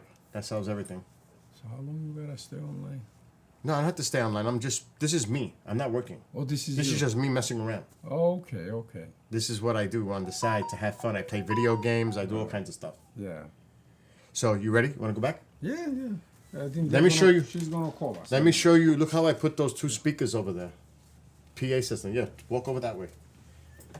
See how I set the living room up?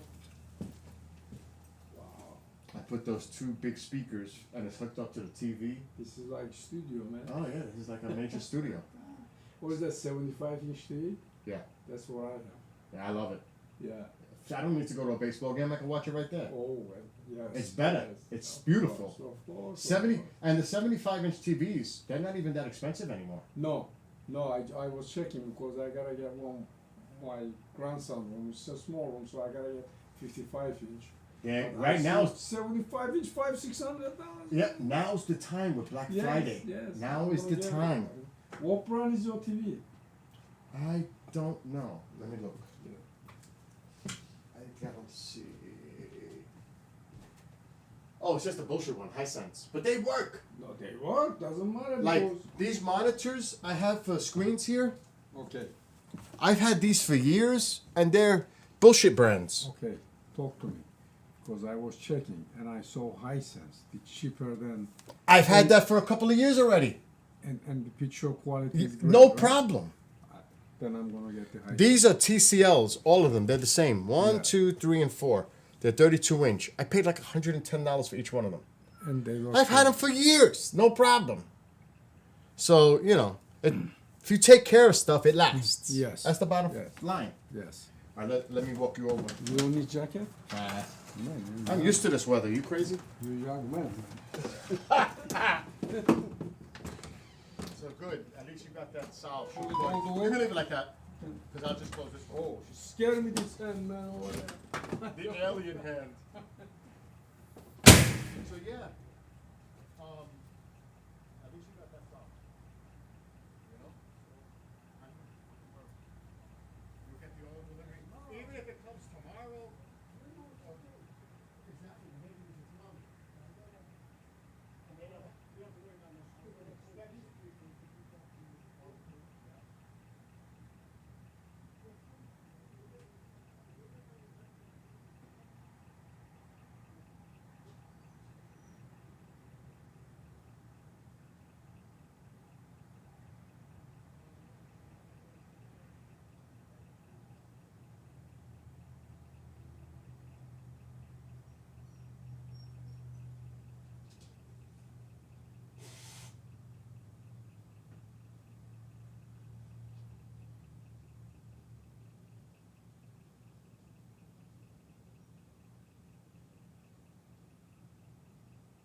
All right.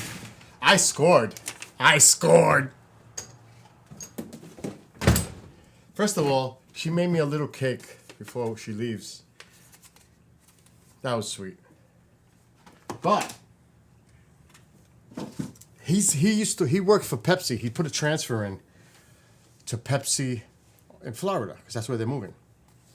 The daughter got a big promotion, so that's why they're moving, because she's going to be making a lot more money, and she had to transfer to Florida for her new job. What's going on? I'm live streaming, so you know. Let me mute.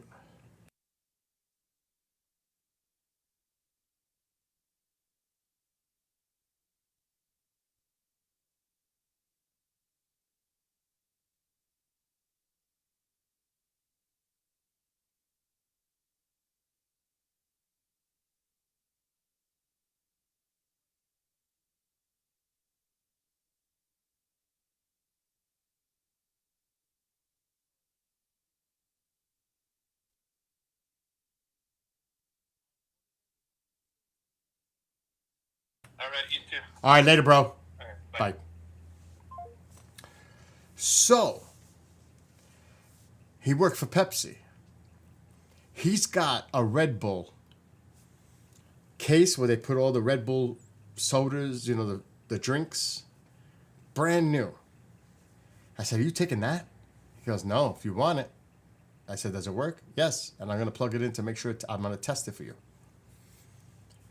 Oh, shit, do I want that. It's like 7 feet high. It's about this wide. Has Red Bull on it. But he said, it's crazy heavy. I said, don't worry. I'll get a hand truck. And Woody's coming. We'll get that sucker Thursday. Where am I putting it? I don't know yet. But I want it. Hell yes, I want it. And I just looked at the refrigerator. I definitely am taking that refrigerator. It's working perfect. It doesn't have an ice maker, but I don't want it for the ice maker because I have an ice maker in this one. So I just want it for storage. So that's a score. That is a score. I just don't know where the hell I could put it. Actually, I could put that sucker right in that corner. Get rid of the speakers, put the speakers in the shed of the garage, and it'll fit perfectly right in that corner. It's perfect. I would love to go get it right now, but I'm not crazy to do that by myself. It's too heavy. I need help. Woody will be here tomorrow on Petita. So Thursday on Thanksgiving, come and take a look. You want the stove? Let's take the fridge. Now that I know I want the fridge, I'm going to make room in the kitchen, move a table out, get ready for the spot where the fridge is going to go in. Mom can clean it up because they're not leaving till Thursday morning anyway. Alexa, what's the weather for the next 7 days? 7 days. Tuesday, 57 degrees Fahrenheit and clouds and showers. That's done. Wednesday, 50 degrees and partly sunny weather. Thursday, 39 degrees and rainy weather. Oh, shit. Friday, 46 Alexa, degrees stop. and The Red Bull is out of the basement right now. I cannot let it sit there till it's Thursday outside in the rain. Oh, my God. That means I'm going to have to go get it. By myself.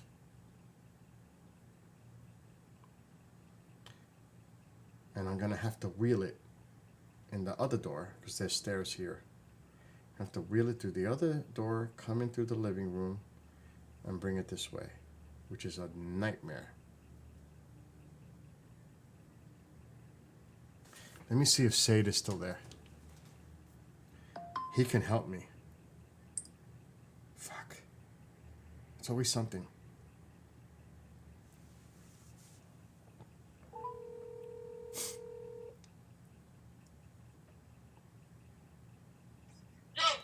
Are you still there at the house? Yeah. I need you to, I'm going to bring the hand truck. It's going to rain Thursday. I don't want to leave that Red Bull thing outside. So I'll use the hand truck. You just make sure it doesn't fall off. We could wheel it to my house. Yes, yes. All right, I'll be there in 5 minutes. Okay. Bye. Thank you. Let me go do that. At least because I need help. Can't do that by myself. Oh, it's always something. I'll be back.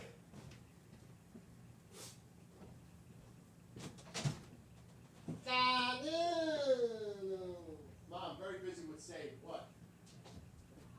Because Save was in the room. I helped Save get oil, and I'm gonna. The refrigerator's in excellent shape. We're bringing it. Not today. Woody.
So,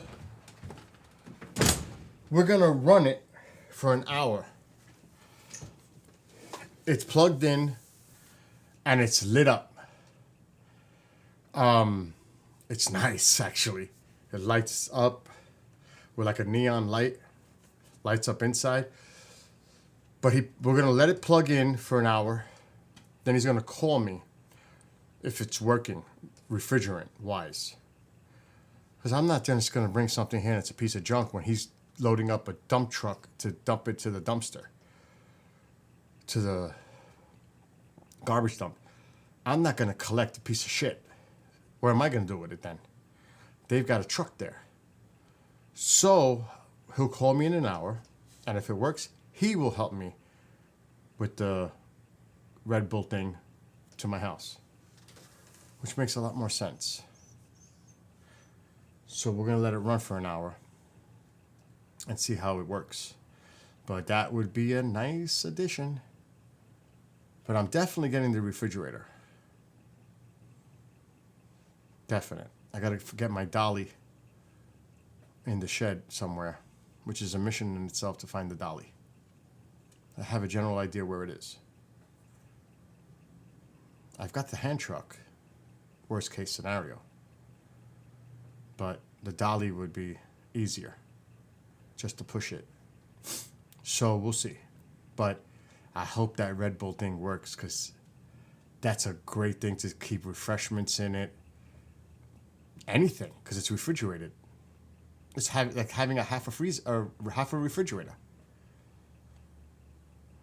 But I'm praying that this thing works because it looks cool. And my outlet is right there where I want to put it. Yeah, Teko's always getting something. He's here now. He wants to go OUT. The baby wants to go outside? Is that what the baby wants? The baby wants to go outside, the baby. Right? You want to go out? Is that what you want? Let's go. He's walking away. I got to take him outside.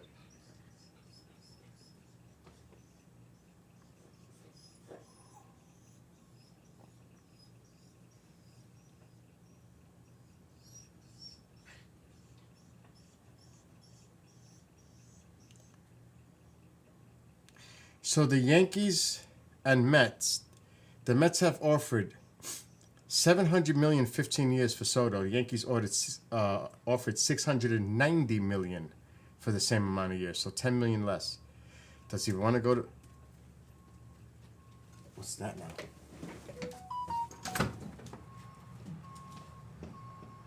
Oh, that's the other side. That's the latest out there with this whole Soto nonsense. Does he want to stay a Yankee for $10 million less, which comes to 15 years, break down $10 million? What are you talking? Less than $2 million a year? I say that so loosely. But he'll get more money in other areas of advertisement with the Yankees than he would with the Mets. Mets didn't even rank like top 15 in revenue with that payroll last year. The Yankees were the number one team in baseball for revenue. $200 million more than the Dodgers. By $200 million more in revenue. Dodgers were second at 400 something. Even with the Ohtani stuff and all that, it's international. Yankees still with $200 million more in revenue. Because that counts everything. So that's nonsense. But you need that. Soto's a big part of that. Merchandise. And Judge. I gotta take him outside.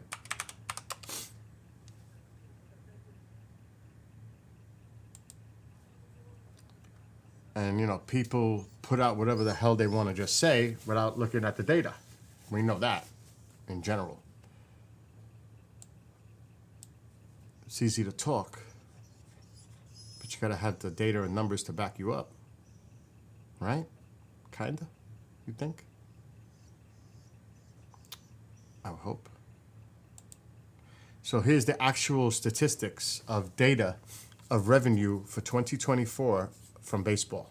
It's insane. It's insane numbers. But the Yankees were at $679 million. The Dodgers were number 2 at 490. I don't know why it says 49. It's wrong. Oh, no, 549. What am I saying? So they were close to the Yankees. The Yankees are almost 200 million more. The Mets are all the way down toward the bottom at 393 as far as revenue.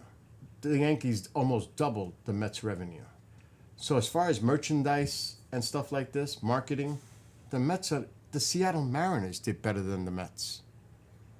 The Rangers, the Giants, the Astros, the Phillies, the Braves, the Red Sox, Cubs, all better than the Mets' revenue intake. Based on their payroll, then it's crazy. So the Yankees are number 1. And it's not even close. So by taking 10 million less in a 15-year period, but think about the marketing value that you're going to make money on. I don't see many Mets players in commercials, do you? I see Yankee players in commercials all the time, even when they retire. So you have to think of the overall, for the person, for the player, what's best for you. They're always going to look at the money. It's a business. So we'll see. But that's just my take on it. Because so many people say so many things like, there is no team in baseball that's losing money, believe it or not, in their revenue. Not one. You might think they're suffering and they're losing money, but that's not the fact. Even the Oakland A's, which are last in payroll, made $240 million. And their payroll was close to 70. Now, I don't know if that includes taking the payroll out, but even if it doesn't, they're still in the plus. So they're not reinvesting in their clubs. That's what that tells me. They're just pocketing, the owners are just pocketing the money. And we can actually look at that again.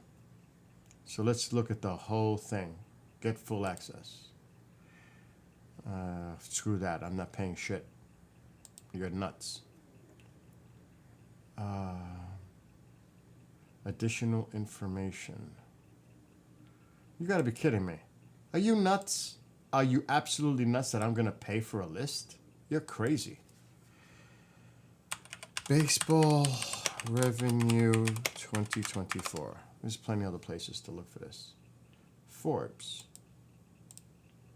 Oh, that's just the value of the teams themselves, I think. Yeah, Yankees are number 1. Dodgers are probably number 2. Yankees number 1. $7.5 billion the Yankees are worth.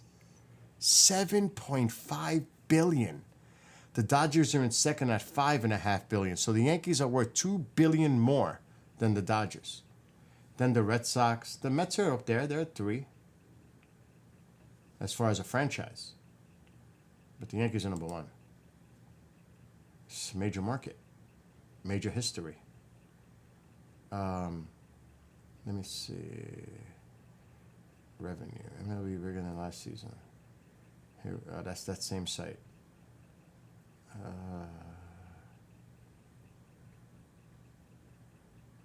I don't want to see that. I don't think that's going to have a list.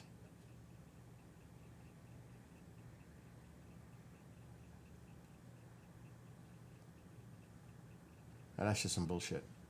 But it's big money. There is big money involved here.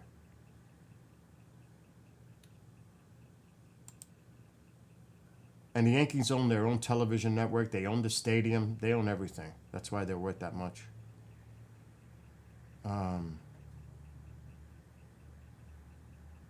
So LA, the Dodgers actually, and the Angels, look at this, with their TV revenue. Actually more than the Yankees. Look at the attendance. Dodgers. Yankees are up there.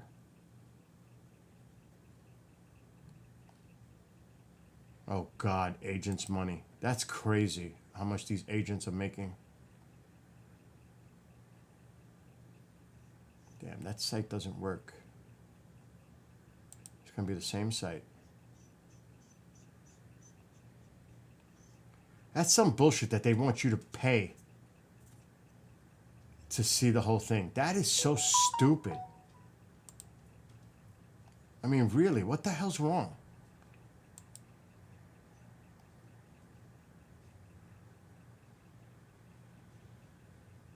That's sponsorship.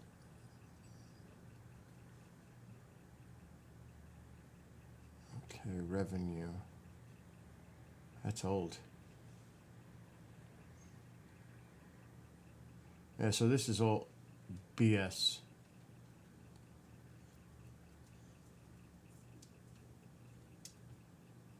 That's just the team values. We already know that. Actually, this is the latest. Yankees rule at 7.9. Wow, they're close to 8 billion now. That's crazy money. Elon Musk, buy the Yankees, please.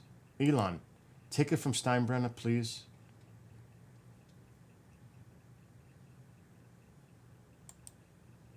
Again, Statistica. Wow, the Yankees fell off. No, that was COVID. But look at those Yankee numbers in the 600 million numbers. That's crazy money. And that's why small markets can't compete, because of that. It's very hard for a small market to compete.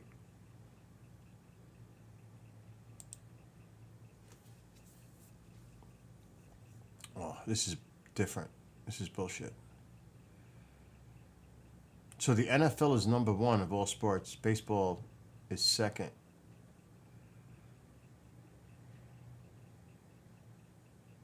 Not by much, but the NFL still is the most profitable. I can't find nothing.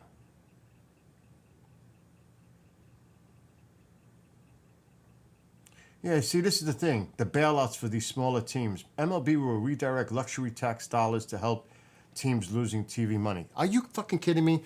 So we got to save the teams losing money to rescue them? Really? Is that the way it works? And they started that shit with revenue sharing years ago. I mean, it's incredible that the teams have to pay that tax to help out the smaller teams to balance it out somehow. But that's just ridiculous. But then again, it happens to us, right? We pay taxes.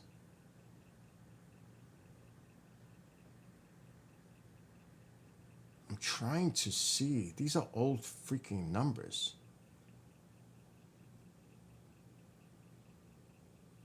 Updated.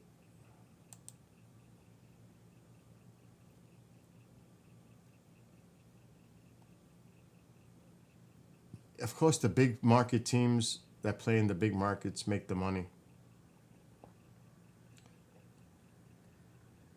That's breaking it down.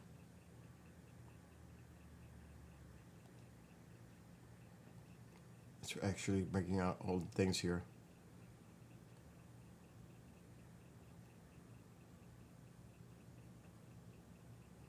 The Yankees are stronger on Facebook. The Phillies are stronger on Twitter. That's crazy. The followers, it breaks down all the statistics. But I'm looking for the numbers, and I'm not seeing the numbers. But the Oakland A's, let's look that up. Oakland A's revenue 2024, because they were in last. I seen that. They were in last place.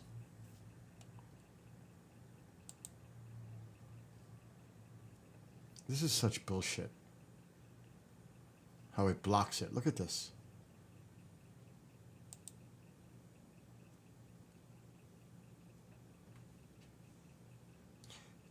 Oakland A's amounted to $241 million in revenue, and they were in last place. The Oakland A's are owned by John Fisher, who bought the franchise for $180 million in 2005. But they last year, the least amount of on the list as far as revenue, last place as far as making revenue, they still were 241, and look at what their payroll is. So I don't want to hear it. I don't want to hear it. It's like 60-something thousand. It's close to 70.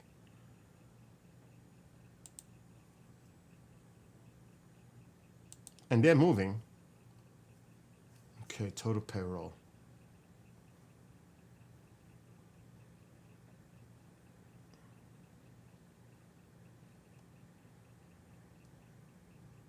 $62,132,000.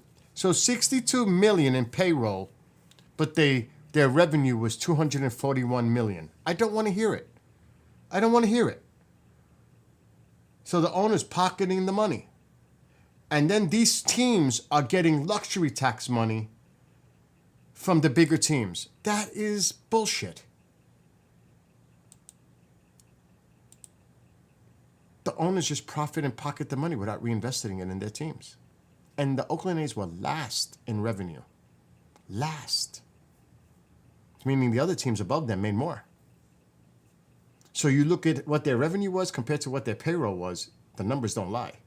241 in revenue, 63 in payroll. So where's the rest of the money? 170 whatever $1 million it is. It's crazy. Crazy money. And then I can't believe what I just read, that they got to put more money for luxury tax for the teams that go into that luxury tax force to save the smaller markets TV deals. Are you kidding me? So I guess baseball is all about bailouts, right? Because that's what it sounds like. It's all about bailouts. The bigger teams bailing out the smaller market teams. If the smaller market teams can't survive, get out. Or find new ownership that is willing to invest. Get out. It's just ridiculous. That would be like Walmart taking care of Big Lot to save them. They're not going to do that. Do you think the competitor is going to save the other competitor in a business? Hell no. But baseball found a way. The owners found a way to help each other. Does it help the fans? No, because the teams aren't investing in their teams and putting the money back into putting the money back into investing in the team itself. So I don't want to hear it because the numbers don't lie. And when people complain about, baseball's screwed. Baseball's so screwed. It's the big market teams that always, well, stop bitching about your team putting more money with all that money that they're profiting from and reinvesting in their teams themselves. And you know what? When you have that kind of stuff, it brings the valuation up and it brings more interest involved and people show up and there's more value there. If you don't invest in the team, what the hell? But meanwhile, the Oakland A's, their fan base is so loyal. I don't know about it when they move now, in a couple of years. They're a loyal fan base. They're still buying the merchandise. They're still attending the games. But you're not putting any product on the field. And now you're moving because it's more lucrative for you. It's all about the money. Like, the Yankee payroll is like 200 something. It's crazy money. But they made 679 million in revenue. The Mets have one of the highest payroll. The owner is a multi-billionaire. But he only made 300 million. What's the Mets payroll from 2024? he's not so worried about making too much profit. He's a billionaire. He must have made like $100 million. Compared, the Oakland A's owner made more profit than the Mets owner. Think about that. Think about that. Mets payroll. Remember, the revenues was $330 million for the Mets. We looked that number up already. Let's look. What is it, Mom? I don't know what she's saying. I don't feel like getting into a conversation right now with her. Wow. Wow. He didn't profit at all. He doesn't care. He doesn't care. He just wants to put... He's not looking at this from a money perspective at all. The owners of the Mets. Look how much he... 2024 payroll totals, $314 million. $314 million. The Mets. Oh my God.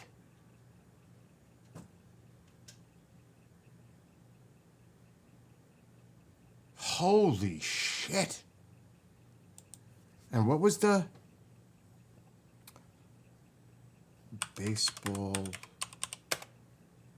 revenue by team 2024? Holy shit. I gotta go back to this horrible site. This is such bullshit that it's doing this. It really is. I can't stand this.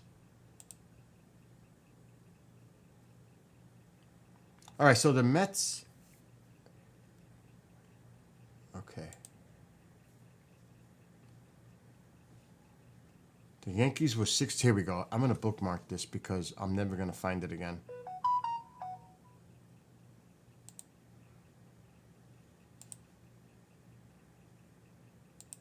So the Yankees, yeah. Where are the Mets? 393. Okay, so he made a little.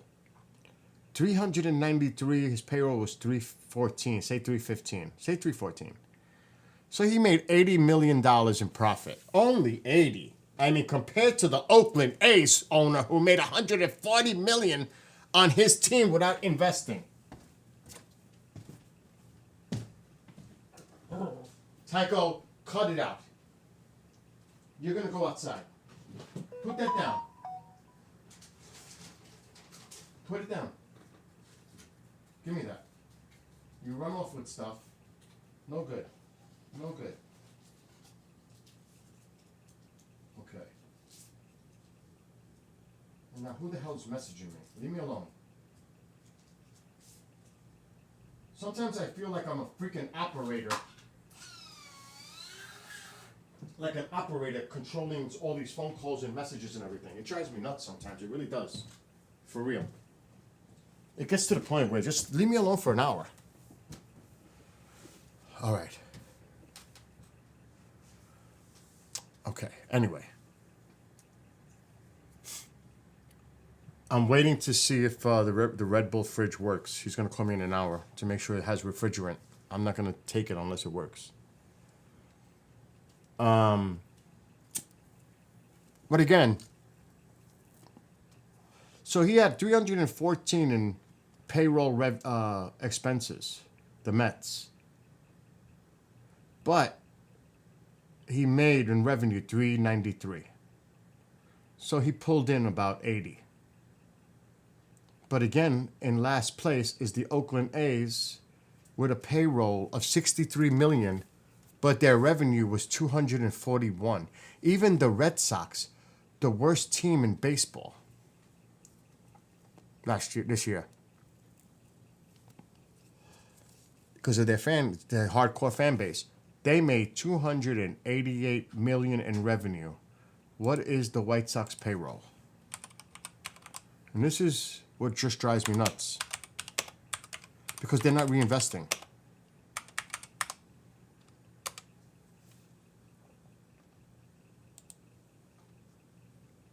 Let's see how much they put involved into their team.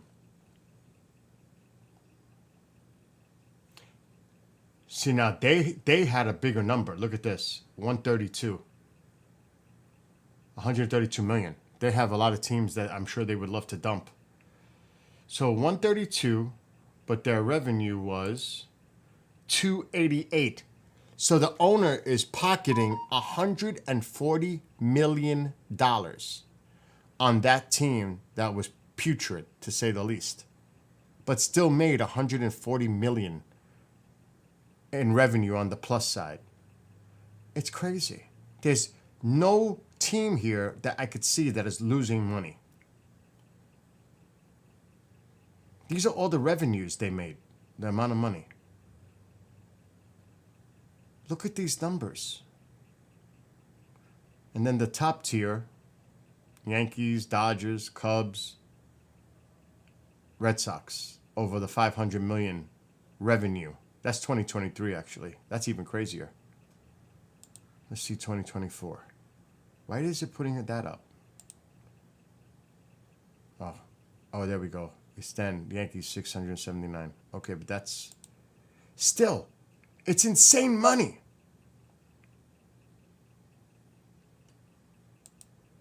Okay. The Mets had a higher payroll than the Yankees.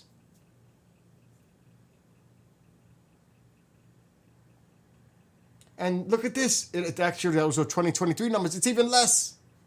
60 million for the A's. And they pulled in 241. That's crazy. That is crazy. Let's pull another one. Pirates, 85 million in 2024. Pirates. How much was it? 85, say 86 million. Let's see how much they made in revenue.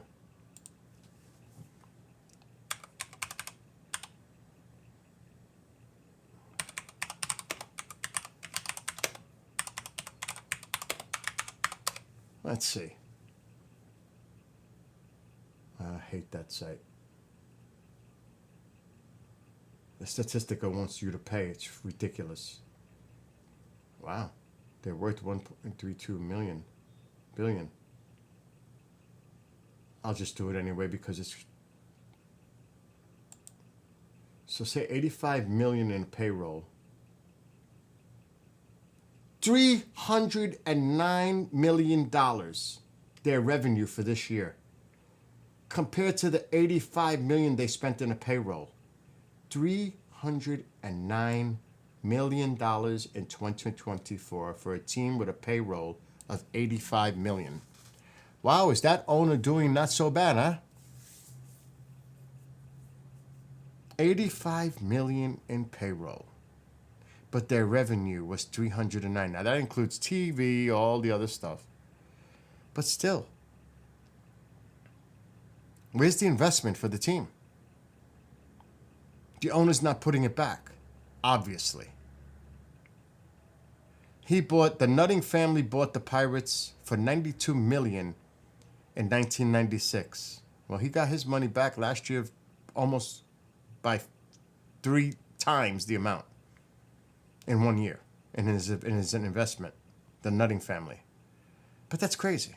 So I don't want to hear it. I just don't want to hear it from people say, oh, the big market teams, the smaller market teams, the luxury tax share, helping smaller market teams. How do you help a smaller market team when they're making that much money in revenue and they're not reinvesting in a team? It doesn't make no sense to me. It doesn't make no sense to me. I want to see something. New York Yankees luxury tax 2024. How much money are the Yankees paying out to these smaller market teams?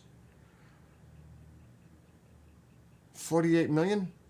48 million.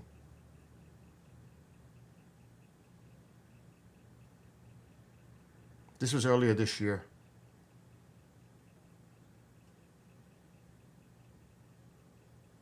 But still, it gives you an idea.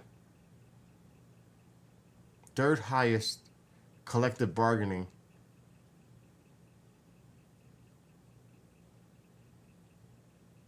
it says here for before the season started, the Yankees would be estimated to be on the hook to pay almost $50 million in taxes. And that money, where does that money go to? The smaller market teams. $50 million. Take it. Enjoy it. It's insane. It's insane when these teams are making crazy money and not reinvesting in their teams. Let's look at the Angels. They have a high payroll. A high payroll. That's a lot of money. For that team? Phew. Oh my God. So they're at $173 million. 173 million payroll. LA Angels 2024 payroll.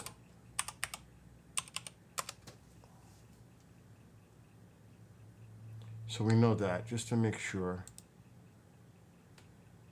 This is 2024. I want to just do a double check. Oh, stupid. Well,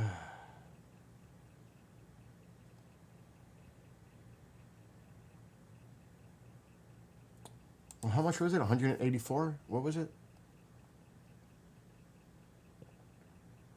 The Angels? 173. 173. LA Angels revenue 2024. So 173 million on a payroll.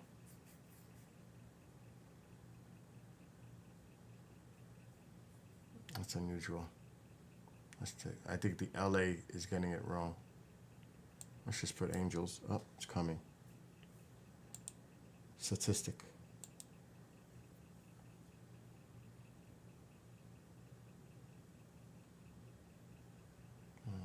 That's not giving it to me.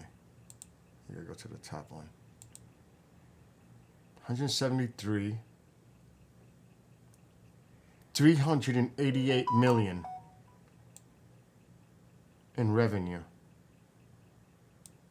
173, but they revenue was 388. That's $200 million in the plus.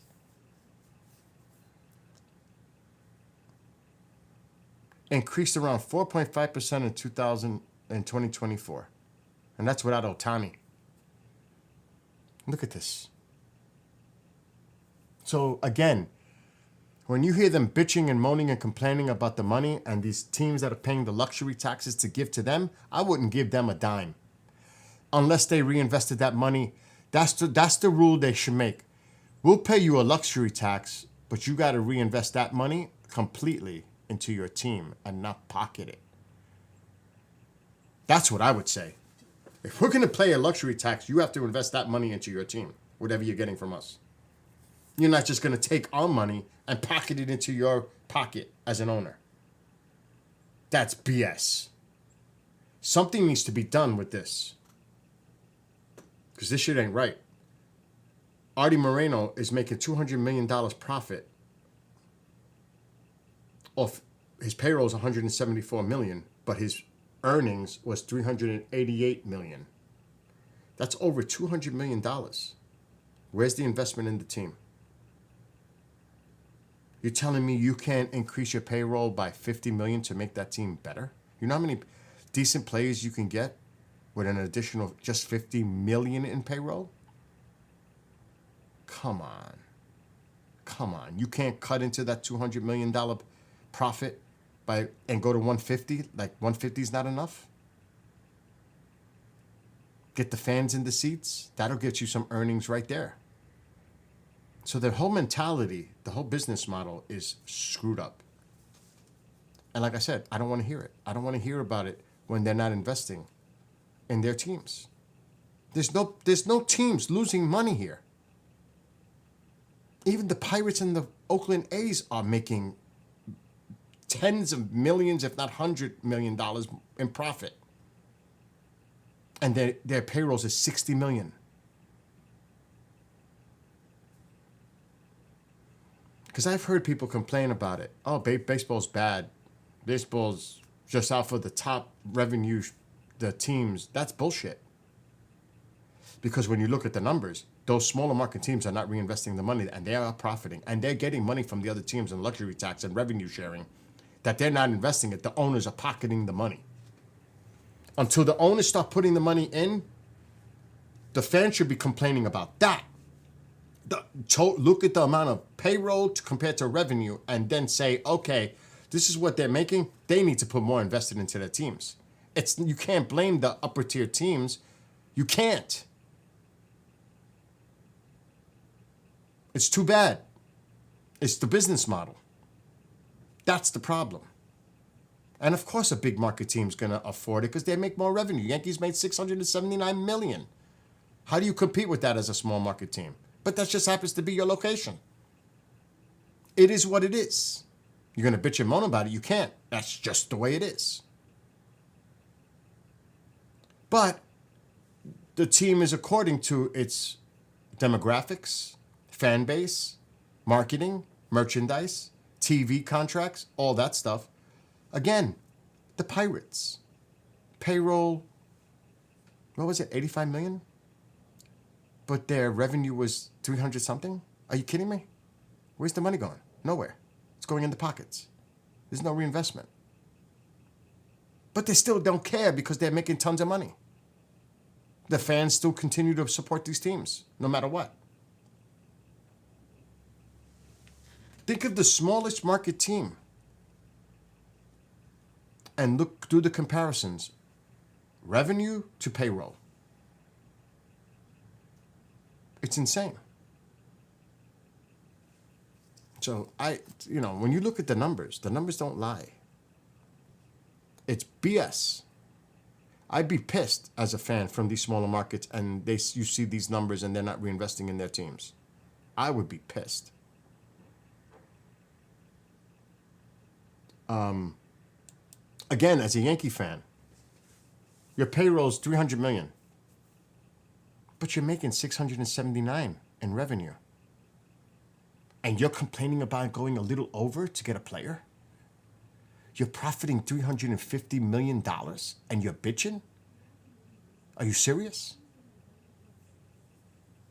I guess they have to draw a line because of the luxury tax, because that's what kills them.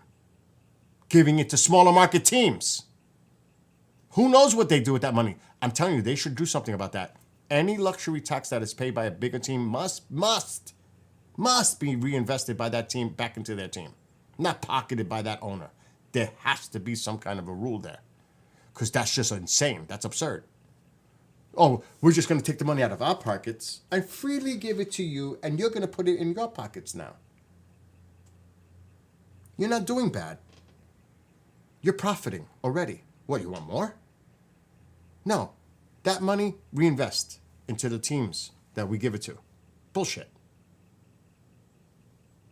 It's insane.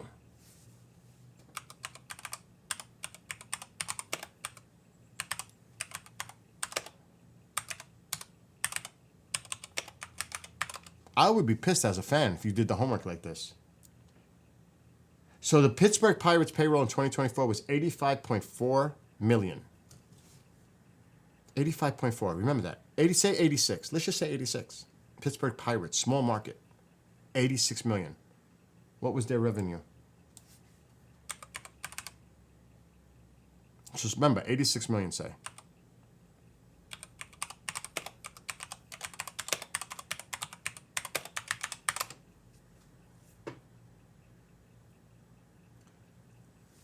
$309 million in revenue. That's compared to the 86 in payroll.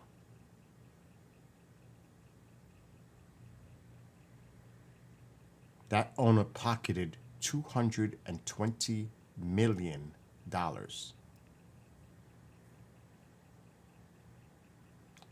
You're telling me you can't take a little cut off that 220 and reinvest into your team for your fans? You're making $220 million in a year. In a year. Come on now. And then these smaller markets are taking money from the bigger market teams? Like they need it? Do they really? When they're profiting like that? And they're not putting the money back into the teams? Bullshit. It's just bullshit. So again, I don't want to hear fans complaining or people that think they know the sport and the numbers and say, oh, it's the big markets. Baseball's bad. It's all controlled by these big market teams and they're the ones that go after these top players with the money. Bullshit. Because these smaller markets teams can be doing it too. Maybe not spending $50 million on one player like a Soto or an Ohtani, but there's a lot of good players out there that you can get for the same amount of money. You can make your team better by getting 3 or 4 players with that same amount of money and put a better product on that field and have a fighting chance along with your young players coming from your farm or trades. You can build a team. Tampa Bay the Tampa Bay Rays are notorious for that. Successfully. Trading off a chip before they have to sign him as a free agent, trading him to a team and getting a bunch of prospects, usually pitching, and it's a formula that's worked for them. So it's nonsense. $220 million profit the Pirates made this year. Payroll, $86 million. Revenue, $309 million. The numbers are there. So again, I don't want to keep rehashing the same thing. I don't want to hear it. When a team like the Mets, who's got $1 billion owner, multi-billion dollar owner, is spending $315 million on a payroll and making $395 in revenue, well, he's making $80 million. He's not too concerned about the profit side because he's a billionaire. He's got other businesses. He makes money other ways. He just wants to put a winning product on the field. He's not worried so much about the revenue. He wants to just pretty much break even. He's a billionaire. He's got other things that make him money. Now, you're in it for the money, to make money. Obviously, anyone would. But he's making $80 million profit compared to the Pirates, who are making $220 million in profits, in revenue. Does that make sense? He's maybe in a more stable environment as far as other businesses making earnings for him. Maybe these smaller teams, with their owners, this is their main business to make revenue and money for them. This could be their only business. A baseball team or a professional team. And this is the way they make money. But usually it takes somebody highly successful to invest in a team to buy it to begin with. So they have some kind of assets in place to have the position to purchase a team, unless they hit lotto for whatever amount of money. But think about it. It doesn't make sense. So I don't ever want to hear that excuse anymore from anyone ever about baseball being screwed up, where the big teams, the little teams can't compete. They're not investing. They're making the money, but they're not reinvesting in those teams. They're making tons of money. $220 million the Pittsburgh Pirates made. $309 revenue, $86 million in payroll. Do the math. It's those fans that should complain and say, and they're sports people that talk on the radio. What? Where's the money? Where's the investment in our team? Ownership. Do something about this. And stop trading away our prospects. What's going up? I'm live. What's happening? What's up, brother? Nothing. Super insanely busy, but we need to go over that thing and go over the numbers. I'll call you later because I'm streaming and I got to go to my neighbors to possibly pick something up. I've got so much going on. Oh my God. Did you get my message over there? Yeah. Okay. It's also in the cloud. You know what I'm talking about. The file. is in the cloud. Yeah. Okay. Also, you did good on that page. And yes, the other thing has been over a year at her request.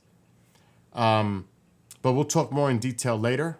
Yeah, I want to know more about that because I'm super confused.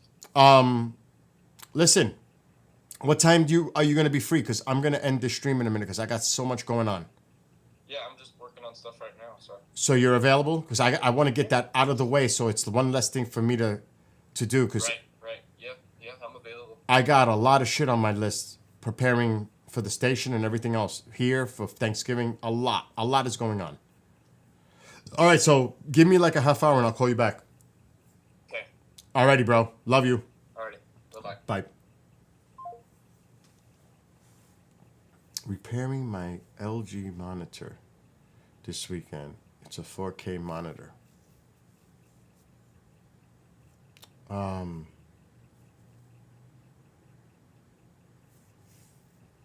gonna get off because I got, like I said, too many things going on.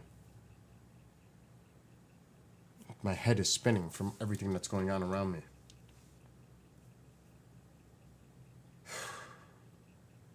It's like I can't keep up. What is this?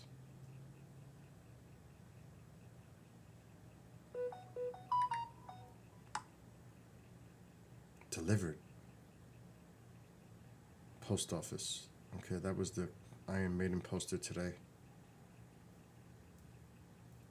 Okay, all messages are clear. So I'm going to get the heck off of here and take care of business because I haven't eaten all day. And I'm actually getting a headache from everything that's going on today. And the last thing I want to do is make it worse.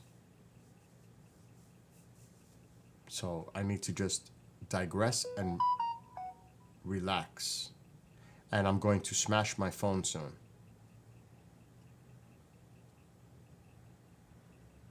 It just doesn't stop. It's to the point, I'm telling you. Throw it outside, well, obviously I'll shut it off. But I can't take it sometimes with this phone. And I can't shut it off because I got to make a phone call with someone in a few minutes. But after that, I am shutting my phone off. Amazon, out for delivery. That's the cable.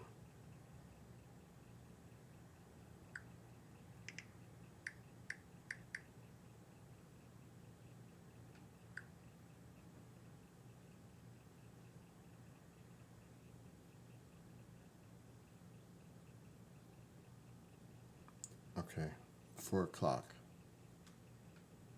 It'll be here. Anyway, I'm getting the heck off. Anybody who may be watching, have a great rest of your day, night. Happy Thanksgiving. And I'll be back hopefully after I relax and take care of so much stuff. When I'm able to sit down again and relax, I'll be back later on. Because you could see the madness that's going on in real time. Neighbors here, this is going on. There's so much going on. And you know what? Sometimes people just need to leave me the hell alone. Really. And I don't say that in a mean-spirited way. It's like, I have a life, too. And I need to take care of myself. Because if I don't take care of myself, I do nobody else any good. My neighbors, my mom, anyone. And even I have to slow down and take a breath and rest. Because it's not healthy. It's just not healthy. I haven't stopped running around since I woke up this morning. It's insane. And it's going to continue for another hour at least. It's just so much. It's like multitasking every day, 12 hours a day. And, you know, if I had 3 of me, it would be easy. But there's only 1 of me to do so many different things. And there's also the stress factor, which I handle pretty well. But it's just so much. And even me, who works 7 days a week, need a break too. because everything, when you put all the pieces together, it's overwhelming. If I was focused on one simple thing or two simple things, life would be easy. But it's not. There's too many things going on at one time. Too many.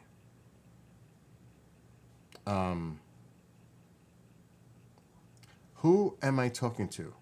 I'm talking to 6 different platforms that I'm streaming to. And there's just not, I'm just not on. Kick is like, I hardly get any comments in Kick. Kick is like, it's YouTube, it's Facebook, it's Rumble. Kick is not a place where many people comment in. It's the other ones. YouTube, like I said, Twitch, Rumble, Facebook. So I'm talking to a lot of people that could be tuning in on those streams. I'm not going to share links now because guess what? I'm getting off. It doesn't make sense. Because the stream is about to go bye-bye. But Al, I'll just say Al. Have a happy Thanksgiving if you're here in the United States. God bless you and your family. Have a great holiday if that's something you're going to do. And to everybody else watching, and I'll see everybody later on tonight. Until then, peace out. I got things